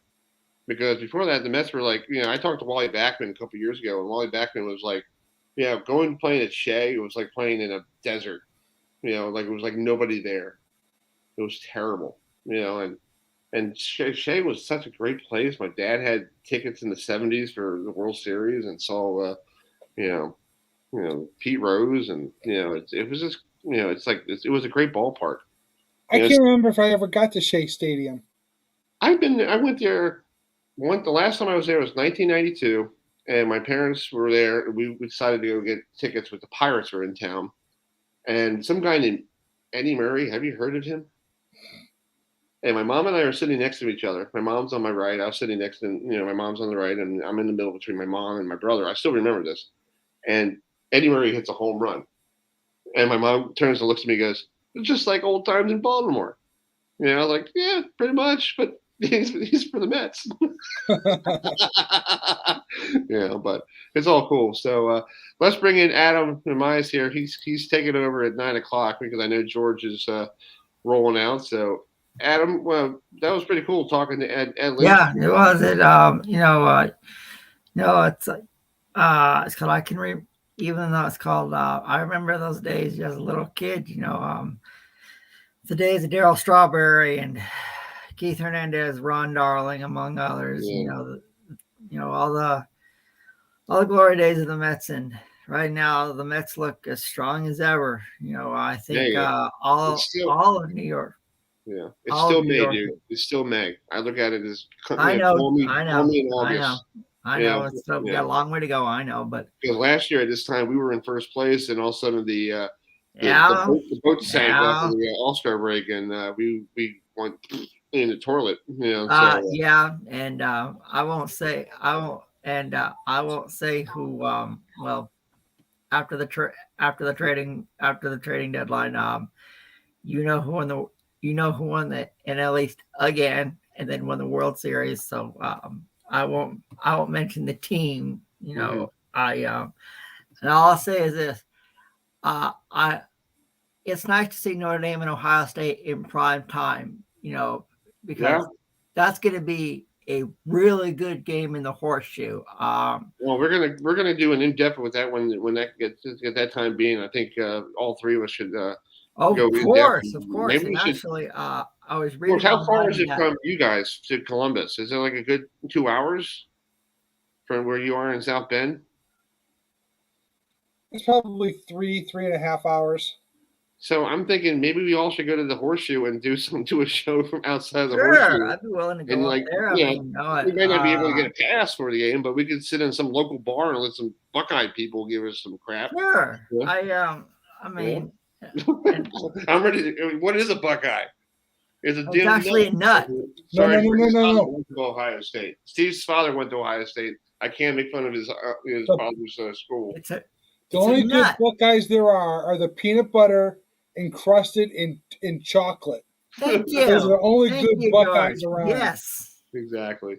All right, George. We'll see you next Tuesday. It's championship week for college baseball because everybody's tournaments start up, and we'll see what we can do with some. We try to get somebody from maybe our friends from Liberty. We'll see if we can get Coach Jackson on and see how he's doing, and but big week of baseball next week. Conference tournaments and. Road to Oklahoma, the road to OKC gets going this weekend too. The UMBC Retrievers are down in Durham. Exactly. Regional. So I was happy to see them get in. After interviewing the coach last week. Exactly. So I was going to give him a call and see if he wants to come. After when you see how he does this week, and maybe he could recap the trip to Durham. But I think he could beat Duke. So anyway, George. Have a great rest of the week. See you later, George. Take it easy, guys. Yes, sir. Hey, George. All right, folks. George Bashara will join us. He has stuff to do at 9 o'clock, and I totally understand it. We're here till 9:30. Yeah, that's like. Let's bring in this gentleman who very popular thing going on at Hartford Community College right now. Both the women's team, the women's lacrosse, won the JUCO national championship. Our good friend NIKKIMURPHY was on earlier this evening. Now we got our good friend JOSHHOUSER, who is the baseball coach for the Fighting Owls of the Hartford Community College. They're off to Colorado. Hi, Josh. How are you doing? I'm good. How are you guys? Good to see you guys again. Doing great. So you guys you're going to go Rocky Mountain High in a couple weeks? Yeah, we are. Yeah. So no, it's pretty exciting. We're definitely excited about it. Crazy weekend of baseball, and some things bounced our way in the end, and headed out there for me a second time now. So definitely excited. I know all our guys are itching to getting out there, and just can't wait. Yeah, talk about that big game this past weekend. You guys were down, right? It was like a big comeback. And it was at home, in front of everybody at Hartford Community. How was the crowds there this weekend? This past weekend? It was crazy. It was pretty crazy. Now we went 2-0 to start the weekend, so that got us in the championship on Sunday. The first game we played was pretty wild. We ended up letting up 27 hits, 24 runs, and lost the first championship game. But that's why I guess it's double elimination. The second game, we were still down, trailing, I think, 7-3 going into the 8th inning then. And we just put together a big inning. Their pitchers were a little erratic that inning. Walked a couple batters, and then, there it is. Trey Cruz, our shortstop, hit a go-ahead grand slam in the bottom of the 8th, and we tacked on a couple more and sealed the deal in 9th. But that atmosphere, that moment, I can't describe it. Probably one of, if not the best baseball moment I've kind of lived through. And the place was rocking. It was absolutely crazy. So yeah, awesome. I can't really put it into words. It's still kind of gives you that butterflies type feeling. Yeah, I love the uniforms. You guys look like the old school pinstripes, or you look like the old Chicago White Sox. Back in the early 80s. Yeah, I was like, cool. Yeah.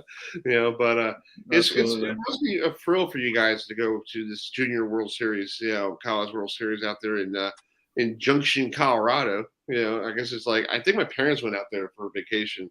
I don't know what the population is out there, but I got to ask them. But going out to Colorado, one thing you guys have to worry about is the altitude, because that's going to be a little bit different for the baseballs, and hopefully you're not playing at Coors Field. Yeah, I think the altitude is interesting. Already talking to our players about hydrating and making sure they're kind of going out there, and I guess ready in some capacity. We've been out there. I've been out there actually a couple times, and it's definitely different. I think the ball is going to carry a lot more from a pitcher standpoint. It's definitely hard to throw your breaking ball out there with the thin air. Definitely think there's going to be maybe an adjustment period that we have to have out there. At least we'll get a couple practices in, hopefully, before we get rolling. But it's definitely going to be different. I think a lot of our players will see that firsthand the first time we step on the field out there. And hopefully we're able to make some maybe minor adjustments that we need to headed into our first game. So, yeah, you guys had a 48-7 overall record this year. You don't see a lot of teams winning 48 games in college baseball until I know you got a lot of tournament games, but 48 wins plus on top of you guys played some regional 10 games and all that stuff. This has been a great season for you guys. Yeah, it's been awesome. Our players have been tremendous all year on both sides of the ball. They work really hard and push each other. And I think at the end of the day, the message that we sent early in the year to them, I think, was received really well. But at the end of the day, every program is gonna say the same thing, and it's just all credit to all the players. That's the reason we're here right now, and they work their tails off every single day to get here. So they're super deserving, and we're obviously super fortunate to still be playing baseball at this point in time. Exactly. Adam, you got a question? Yeah. First of all, congratulations, Coach, on making it to the JUCO World Series, and tell us what it's like. Now you got a chance to, I know there's 10 teams selected. So what's it like? You got a chance to go out to Grand Junction, Colorado, and become the JUCO World Series champions. I mean, how representing your home state of Maryland. I know, there'll be a lot of eyes and ears on your team as you guys play for a World Series championships soon. Yeah, I think it's an honor being able to go out there with 9 other really good programs that are always representing out there. It's going to be difficult. It's not going to be easy.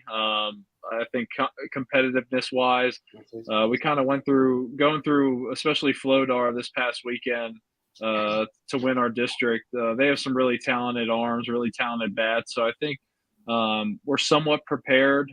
We've played a lot of really good teams on our schedule this spring. So I don't think that the competition is going to be too much for our players specifically. I think they've been in that situation a handful of times this year, and for the most part performed really, really well. But we're excited. I think at the end of the day, when we get out there and when we start playing some games, it's just going to be kind of going out and doing what these guys have done all year. And our hope is that the moment doesn't get too big for them, even though I think it'll be an awesome atmosphere with a lot of fans, high stake games. I know we open with a night game, I believe, out there. So we're just kind of excited to get rolling and hopeful that we can kind of ride the wave that got us here. That's great. That's awesome. So the games are, I just had to take care of something real quick here, but you guys don't start until on May 28th through June 4th. So that's almost been a long time. So I guess when you guys leave, do you leave before the 28th? Maybe with the 25th, you might roll out there and see what get used to the air or what? Yeah, we're planning to head out on Wednesday next week. Get there Wednesday evening, hopefully, and then get a practice in on hopefully Thursday and Friday before we start on Saturday. There's a lot of different events that go around the World Series too, though. So there's a lot of different things we're doing. Got banquets, we have pictures. There's a lot of things that go into it outside of just playing baseball. I think that's what really makes the event special to me, and I think our players will see that firsthand here. It's not just a baseball event. It's not just a baseball tournament. The town of Grand Junction, it's basically their big event every single year, and they show out to every single game. But there's a heck of a lot more than just baseball being played out there, and I think that's what makes it super special in the location that it is. Yeah, and you can actually watch these games on the NJCA website. They have the games broadcast, and here's the link for folks if you're tuning in. You can actually copy it.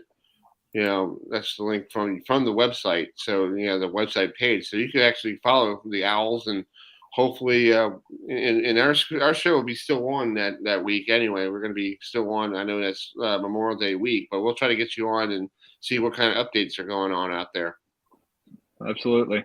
All right, buddy. Well, thanks for coming on, and congratulations on the big win. And you make Harper County proud. And I hope, Coach. I hope the county executive Glassman will say something to you guys. If you guys bring something home to Harper County and bring home a championship. Absolutely. I appreciate it, guys. Have a good one. Thanks for having me on. Thanks for coming on. Travels. All right, see you. Thank you.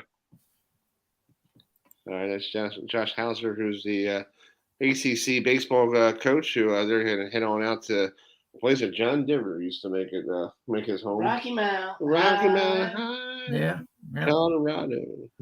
Country roads. Did you know that song was banned in England because they thought it was something to do with drug related? What? I remember hearing about that. Wow. Really? Wow. And you had the Beatles and the Rolling Stones, toking it up. Yeah. And Chris, I want to let our viewers know that tomorrow at 1 p.m. Eastern on Facebook, the PBA League Draft is going to be taking place. So, all the teams will be announced. Two will be in Portland, Maine in just 7 weeks' time. It ain't long, and also next Thursday, a lot of college football TV schedules will be announced. So, we'll know who's playing who at what time. So college football season is right around the corner. Yeah. Well, this week is Preakness here in Baltimore. So yes, it is. It sure is. So I had a chance to talk to this gentleman. This guy does a lot of the track announcing on NBC Sports. He's going to be on. He's a Marylander. He's actually. Yes. LarryCollmus is it. Oh, yeah. He is from Maryland. Yes, sir. Yes, he's from Maryland. LarryCollmus, who I had a chance to speak to yesterday morning on Zoom. So here's my interview with him, talking about him coming back to Maryland for the weekend. Is he going to be busy with local people? That's my question I asked him. So here it is. All right, folks. Hello, everybody, and welcome to Preakness Week here on the Sports Talk with Chris Heidel. And we have LarryCollmus here, who is the voice of the NBC broadcast. He's going to be on this Saturday when the Preakness is in town, the Preakness Stakes, the 147th edition. And it's going to be a very interesting race there, Larry. You don't have the winner of the Kentucky Derby, who basically came out of nowhere. I guess that's pretty interesting in horse racing. You could enter any horse up to the start time of a Derby, right? Yeah, I mean, it was Rich Strike as of the day before wasn't even supposed to run in the Kentucky Derby. He was number 21 in what we call an also eligible. So we were, he had to wait for another horse to scratch, and when that happened, he got in. He ended up winning the race, and then they decided afterwards that they're going to skip the Preakness and wait for the Belmont Stakes, which is kind of a bummer because it means we won't have a chance at a Triple Crown this year. But it's their horse, and they have every right to do what they feel is best.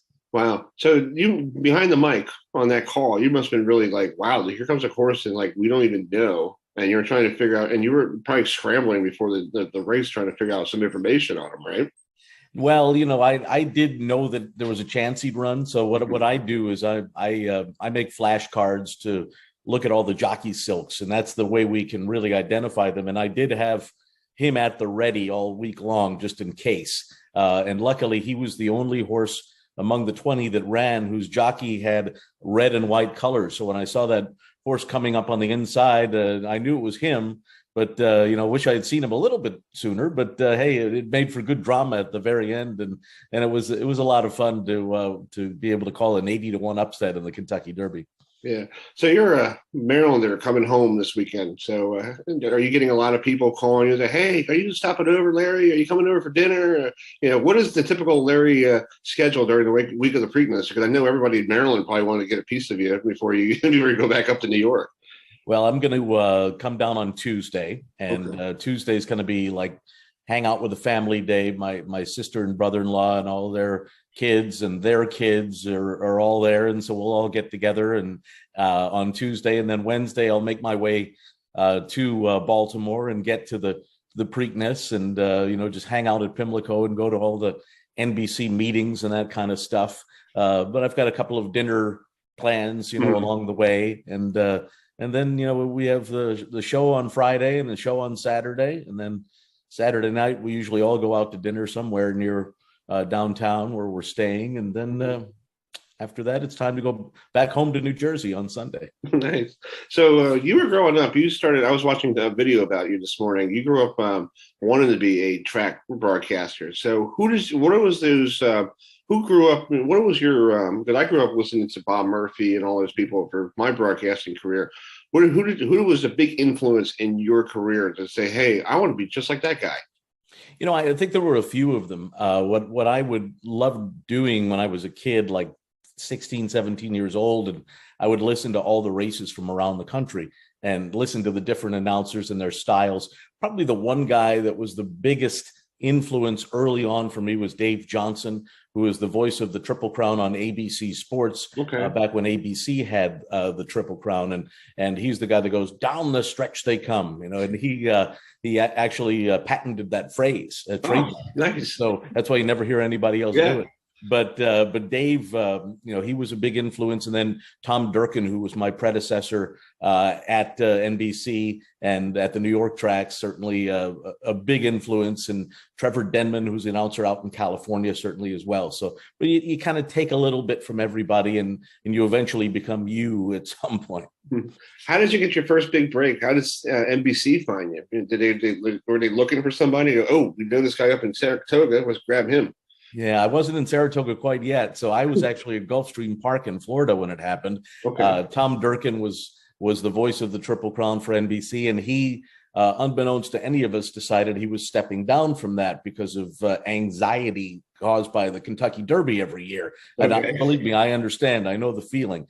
But out of the blue, I'm sitting in the announcer's booth at Gulfstream Park in Florida, and the phone rings, and the fellow on the other side says, "I'm Fred Godelli, and I'm the producer of the Triple Crown for NBC Sports. We want to talk to you about calling the Triple Crown." And my first thought is, what sick friend of mine is playing this joke on? You're like, what? But sure enough, they flew me up to a few days later, flew up to New York, met them at 30 Rock, all the NBC Sports brass, and they called me back that night. I flew back to Fort Lauderdale, and that night I was at a restaurant with a friend of mine, and my cell phone started ringing, and I looked, and it was from New York, and it was them calling to say, "Welcome to NBC Sports." And I remember I went outside and screamed. I was so excited, and I can't believe I just called my 12th Kentucky Derby. It just, as time just flies by. What was the first time doing the Preakness? Because I know you grew up watching horse racing around here in the state of Maryland, and you must have been like, wow, this is the dream that my father took me, and I went to the state fairs and all that stuff, and you're like, oh my God, this is like the pinnacle. This is like the Yankee Stadium of horse racing. Well, I'll tell you what, when I was a kid, when I was 18 years old, I was the backup announcer in Maryland. I had made my way. They had heard me call races, decided to give me a chance. Chick Lang at the time was the general manager of Pimlico, a very familiar name to people that have been around here for years. Chick said to me, "Look, if you want to start doing this, we can have you call one race a day." And I'm like, "This is great." So I would be doing that. And I remember at Pimlico, watching Dave Johnson walk down that long hallway toward the press box, thinking, "Oh man, that's the guy that calls the Triple Crown races for ABC. How great is this?" And 25 years later, on 2011, I'm walking down that same hallway, and I'm thinking, oh my God, I'm that guy from 1985, right? Now I'm doing it. And it was just such a cool feeling, to come back to your roots and call the biggest race in Maryland and one of the biggest races in the country for network television. It was mind-blowing. Yeah. So let's talk about the race. There's no Red Strike who won the the Kentucky Derby. It's going to be the Epic Centers coming, and then you have a couple the winner of the Kentucky Oaks is going to be there as well. Mm-hmm. So who's the favorite if the race is tomorrow and you got to call it? Who do you think is going to be the one in the, everybody should put their money down. Because I was talking to my brother about this the other day, and he goes, I actually did some money on the Kentucky Derby. I'm like, you don't know anything about horses? And he goes, they put a couple bucks down. Everybody bets on the Kentucky Derby. Yeah. Maryland, everybody bets on the Preakness. Epicenter is going to be the favorite. I don't think there's any question about that. He was second in the Kentucky Derby. He's a very talented horse. He was expected to be one of the horses to beat in the Derby. He ran a great race that day. They ran a very fast pace. He was right on it. He wasn't far behind, and he was able to hold off Zandon, who had all the momentum on the outside. He wasn't able to hold off Rich Strike, unfortunately, who rallied up the rail. But he'll be a deserved favorite of the race. He's definitely the one to win, to beat in the Preakness. And I think that the filly's Secret Oath, she's very, very good. I'm not sure if she's at the level of Epicenter. We'll find out on Saturday. There's a few others. Chad Brown, who's one of the top trainers in the country, has a horse named Early Voting, who he skipped the Kentucky Derby with and decided to focus on the Preakness. He did the same thing a few years back with a horse named Cloud Computing, and that worked. He won the Preakness with him. So that horse is one with some early speed to be reckoned with as well, for sure. Is the weather going to be a factor on Saturday? Because I heard it's supposed to be close to 90 degrees and hot. And about Maryland weather, hot, humid, the Triple H's around here. And you might get a thunderstorm in mid-afternoon around here. So is that going to be like a concern that the race might be delayed because of a thunderstorm? Or what do you do if you have a delay? Well, hopefully that won't happen. I didn't hear anything about the possibility of thunderstorms, but we'll see. I know it's supposed to be hot. It's supposed to last. I saw 92 degrees. We'll see. The only thing I think that would cause any issues would be lightning in the area if that was to happen. And usually we leave some time to delay a little bit if you have to, but hopefully that won't be the case. I mean, that the race has been run in bad weather before. I remember when American Pharoah won the Preakness back in 2015, it was pouring during the running of that race. And so, it can happen. And then, of course, when Justify won the Triple Crown, it was complete fog. You couldn't see anything at all. So I was calling the race off of monitors. So, you have to deal with what they give you, and hopefully we'll have nice weather. But one thing for sure, it looks like it's going to be a hot day for sure. Yeah, don't worry, we're not going to get a snowstorm in the state of Maryland. So you should be okay. About Maryland weather, you don't know what happens, but yeah. Well, Larry, thank you so much for taking us. All right, cool. All right, folks, that's Larry Collmus, who does a great job with NBC Sports. You can watch him and the rest of the folks, Mike Tirico and some guy named Randy Moss, not the Randy Moss that we know who plays for the Vikings, the other Randy Moss. That's right. And also I'll let our viewers know that the shirt that Larry was wearing on TVG it's the #1 horse racing network on television. Exactly. And they will be on site at Pimlico as well for the Preakness Stakes. So you can watch TVG on Roku, all over, and they provide coverage from all across the country and around the world. So TVG is a pretty cool horse racing network, and I can't wait for the Preakness on Saturday. I mean, I can't believe it's. Oh yeah, to let our viewers know, Saturday somebody celebrates a very special birthday, and if you're watching and you're a fan of professional bowling, it's Kimberly Pressler's birthday on Saturday. So, that's cool. So I don't know what she'll be doing, but we can all wish from all of us here at Herb FM Sports Radio. We can wish Kimberly Pressler. Yeah, we'll give her a happy early birthday. Yeah. Early birthday, Kimberly Presser. You did a great job with your you were such a great professional. That's what Dave Ryan said a lot. Doing It's also Armed Forces Day as well, and we all know that. Cool. Hey, we have one more video we have to play. Yes, I talked to a Food Network person today. I know.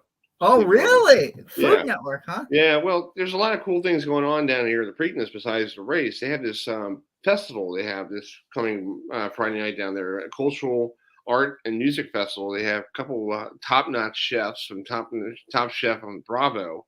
And this lady, Gail Simmons, is from Canada. She's going to be down there cooking her 2 great meals for the folks to try if you're in the VIP section. So I had a chance to speak to her this afternoon by Zoom. yes, we're trying to, because we talk a lot about food here on this program. I think we have more food than we talk. You do. Well, we talk about food. Yeah, George is not on the program. I know he knows what we're talking about. If he was here, we talk a lot about food. So let me play the interview with this the lady from she's on the Top Chef on the Bravo channel, and you might hear a goof in the show in the interview. I thought she was part of the Food Network too, because her bio. Don't look at Wikipedia. Everything's all weird with Wikipedia because somebody put the wrong information on there. So that's a food for thought for you folks out there. So here's the interview when I had with her this afternoon. Mm-hmm. All right, folks, it's Preakness week here in the Baltimore metro area here on the Sports Talk with Chris Heidel, and we have a special guest. I know you guys tune in to watch our show every Tuesday night, and George and Adam and I talk a lot about food. And we finally got somebody from who works with Top Chef on the Bravo network, and also you see her probably sometimes on the Food Network as well, because she beat Bobby. She was one of those judges that beat Bobby Flay. No. I've never been on the Food Network, and I've never competed against Bobby Flay. Oh, okay, well they have what I was researching was wrong.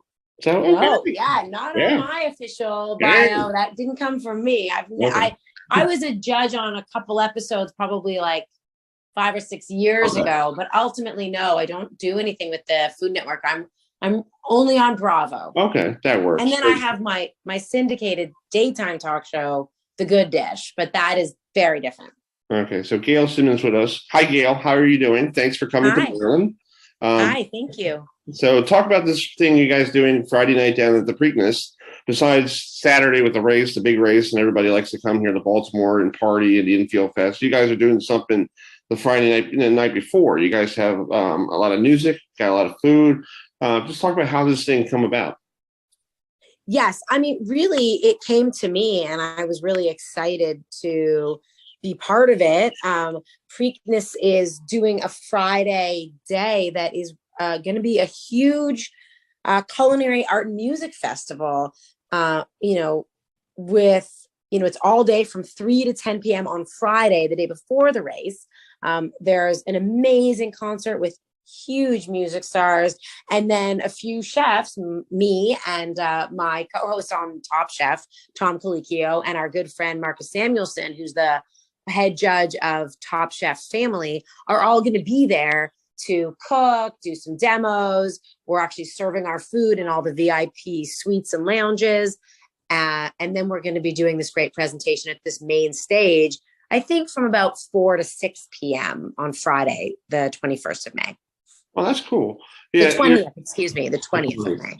So your publicist sent me what you're making on Friday night. This sounds so good. I think if I'm not working at my other job, I might come down and see this thing because it sounds so good. Sea scallops with peas, with asparagus, with mint, with a creamy polenta. Polenta? How do you say that?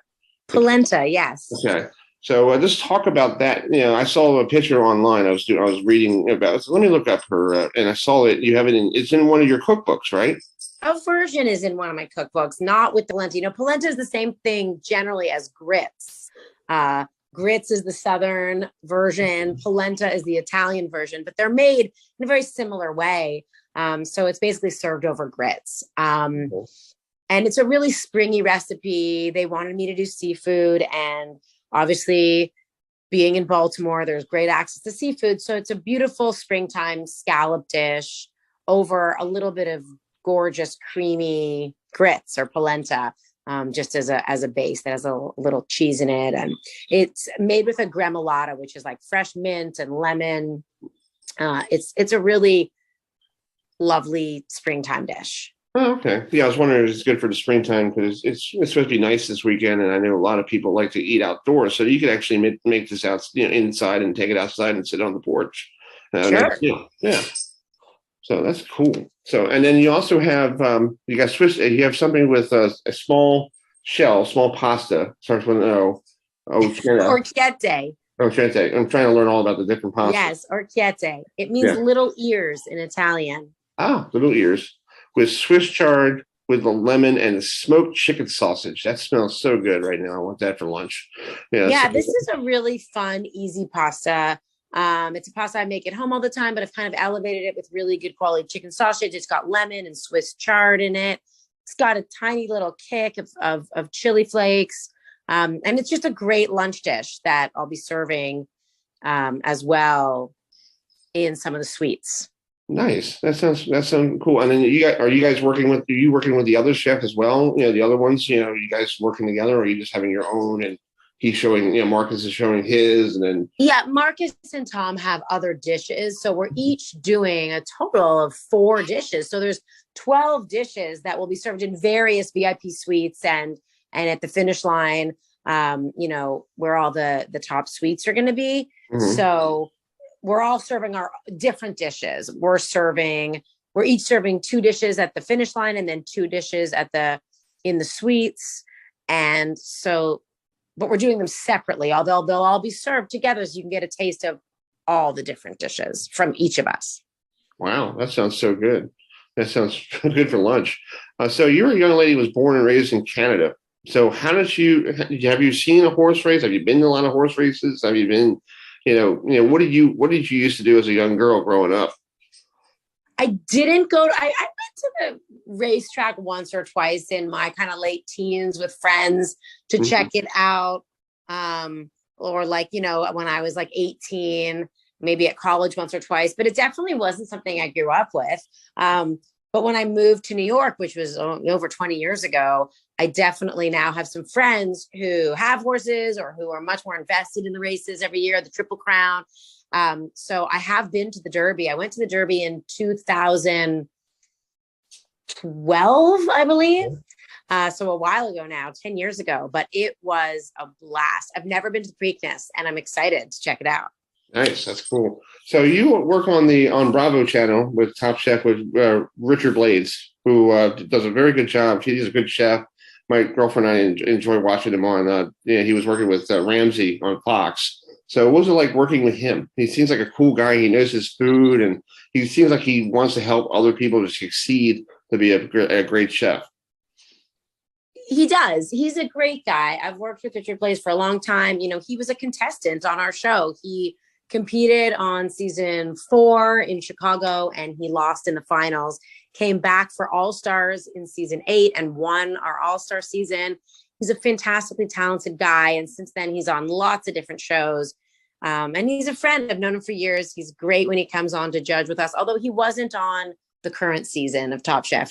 Right now, season 19 is on the air. Okay. And he wasn't with us for that, but he was with us on season 18, which we shot in Portland during the pandemic. And he was right there alongside us, which was really fun. He's That's a good cool. time. Yeah. What was it like seeing him on Fox with Ramsey and doing that Next Level Chef? What do you think? How cool is that? I mean, I'm proud of him. He's done great. I have to admit, I haven't watched the show. I don't have anything to do with Fox and Gordon Ramsay's enterprise. I mean, it's great, but I just happen to not have seen it. Right. Okay. Yeah, I didn't know what chefs do with other chefs. I don't know if they start scouting people and go, "Ooh, let me see what they're doing." Well, yeah, of course. I keep up with him, and he does a ton of different shows. I definitely keep up. I just haven't watched that show specifically. Yeah. So you're here in Maryland for the week or a couple of days, for the Preakness, and you're looking forward to it. What is one thing you're looking forward to for the food wise? I know Maryland's known for their great crabs. Yeah, I mean that's it. I've spent time in Maryland before. My older brother went to college in Annapolis. Okay. And I haven't been back though in a long time. I have a really close friend who lives there too, and so I'm just excited to crack some crab. I mean that's the reason people come to eat in Maryland. So there's going to be lots of crab cracking on stage at the Preakness with Tom, Marcus, and I on Friday night. Wow, that's cool. Yeah, my girlfriend loves crabs, and my parents love crabs. My mom goes to town. She's from Baltimore, so she just when you give her a good bushel of crabs, I'm like, look out! Here comes the juices. Here comes everything flying. She enjoys it. Yeah, great. Me too. Yeah. Well, folks, if you want to go down to, the Preakness this Friday night to see Gail and everybody, they had some great music, a special performance with Lauryn Hill. Miss Lauren Hill is going to be there with the Morgan State marching band and other places. Others, Megan Stallion's going to be there as well. So it seems like a great little thing. I hope there's tickets still available because I don't know if I see it online here on the Preakness.com, but it seems like it's a cool little culinary art and music festival. They're going to try to start doing this every year. Yeah, it's great. I'm really excited about it. I hope you guys all come out and join me. All right, Gail, I know you're a busy lady. Thank you so much. And I'm going to try to make that. My girlfriend and I are going to try to make that meal that you sent me. I'll see what we could do and how we could do it. Great. Well, good luck. Keep cooking. Practice is everything. Yes. Thanks, Gail. No problem. Take care. All right. Let me hit stop record here. Okay. Well, I guess what's your take on that, Adam? Did I get it's called, being from New England like I am, I know all about seafood as well. So it's like, that seafood dish. I do love my seafood. It's called, I know you guys down up there in Maryland have crab cakes. Exactly. But to me, there ain't nothing like Maine lobster. I'm sorry. Yeah. And if you're here, you basically, you have to eat, you have to. If you don't like crabs, you can't live in this state. I love crabs and I like my crab cakes too. So, yeah. So, folks, we're going to wrap up the show here. Thanks for joining us tonight. Adam, thanks for coming on around 9 o'clock. Appreciate it. Yes, sir. Always a pleasure, Chris. Always a pleasure. And, I know you guys next Tuesday have a legendary Dodger player, Steve Sachs, coming on your show. So hopefully we're working on that. We're working on that as we speak. So I'll let you know as soon as I find out. But sure, we're in talks. That's what people say in this business. We're in talks. He's the manager trying to get him on the team, so they're working out a contract. Exactly. Hey, it's called yeah. I'm going to leave you guys with negotiations. There you go. There you go. Adam, have you ever been in a situation like a band or a sporting team or sports team, and they come up to you and go, Adam, we need you to fill in for the catcher, or Adam, we need you to fill in for the quarterback? I think I've had that's happened once or twice in my career. So yeah, That's I cool. understand. Well, there was a kid a couple nights ago out in Oakland, California. Pearl Jam was playing, and I heard about this. Yeah, I heard Pearl about Jam's drummer tested positive for COVID. So this kid must have knew Eddie Vedder, or I don't know how this thing worked out, but Eddie Vedder asked him to play a song, with him and the band that night in Oakland on stage. So here is a minute of that I found on their Twitter page, and this is pretty cool. So here's a little tidbit real quick.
That must have been pretty cool, Adam and Steve. Yeah, I'm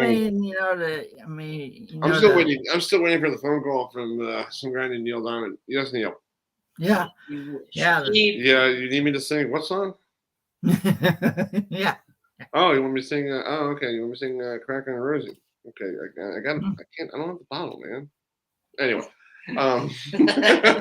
No, but anyway, that must have been a thrill for that kid. Like he will always remember that, no matter where he grows up in life, and he'd be like, he look at his kids or his grandkids, or guess what, kids? Remember there's a guy in the band called Pearl Jam? Guess where Daddy was? Yeah, that must be really cool. So, folks, thanks for joining us tonight. It's been fun. Thanks to Scott Wykoff for joining us. Thanks for EdLynch joining us from Arizona, who I think he might be part of the Sports Talk with Chris Heidel fan club. So we appreciate him and all his kind words. And BobNewton, thanks for him for joining us, and also the folks at Hartford Community College like NIKKIMURPHY and JOSHHOUSER joining us as well, and also the folks from the Food Network. Don't forget Gail and our engineer here, and our engineer, Mr. McNibbs. So we'll see you all next Tuesday night. Today is the 17th.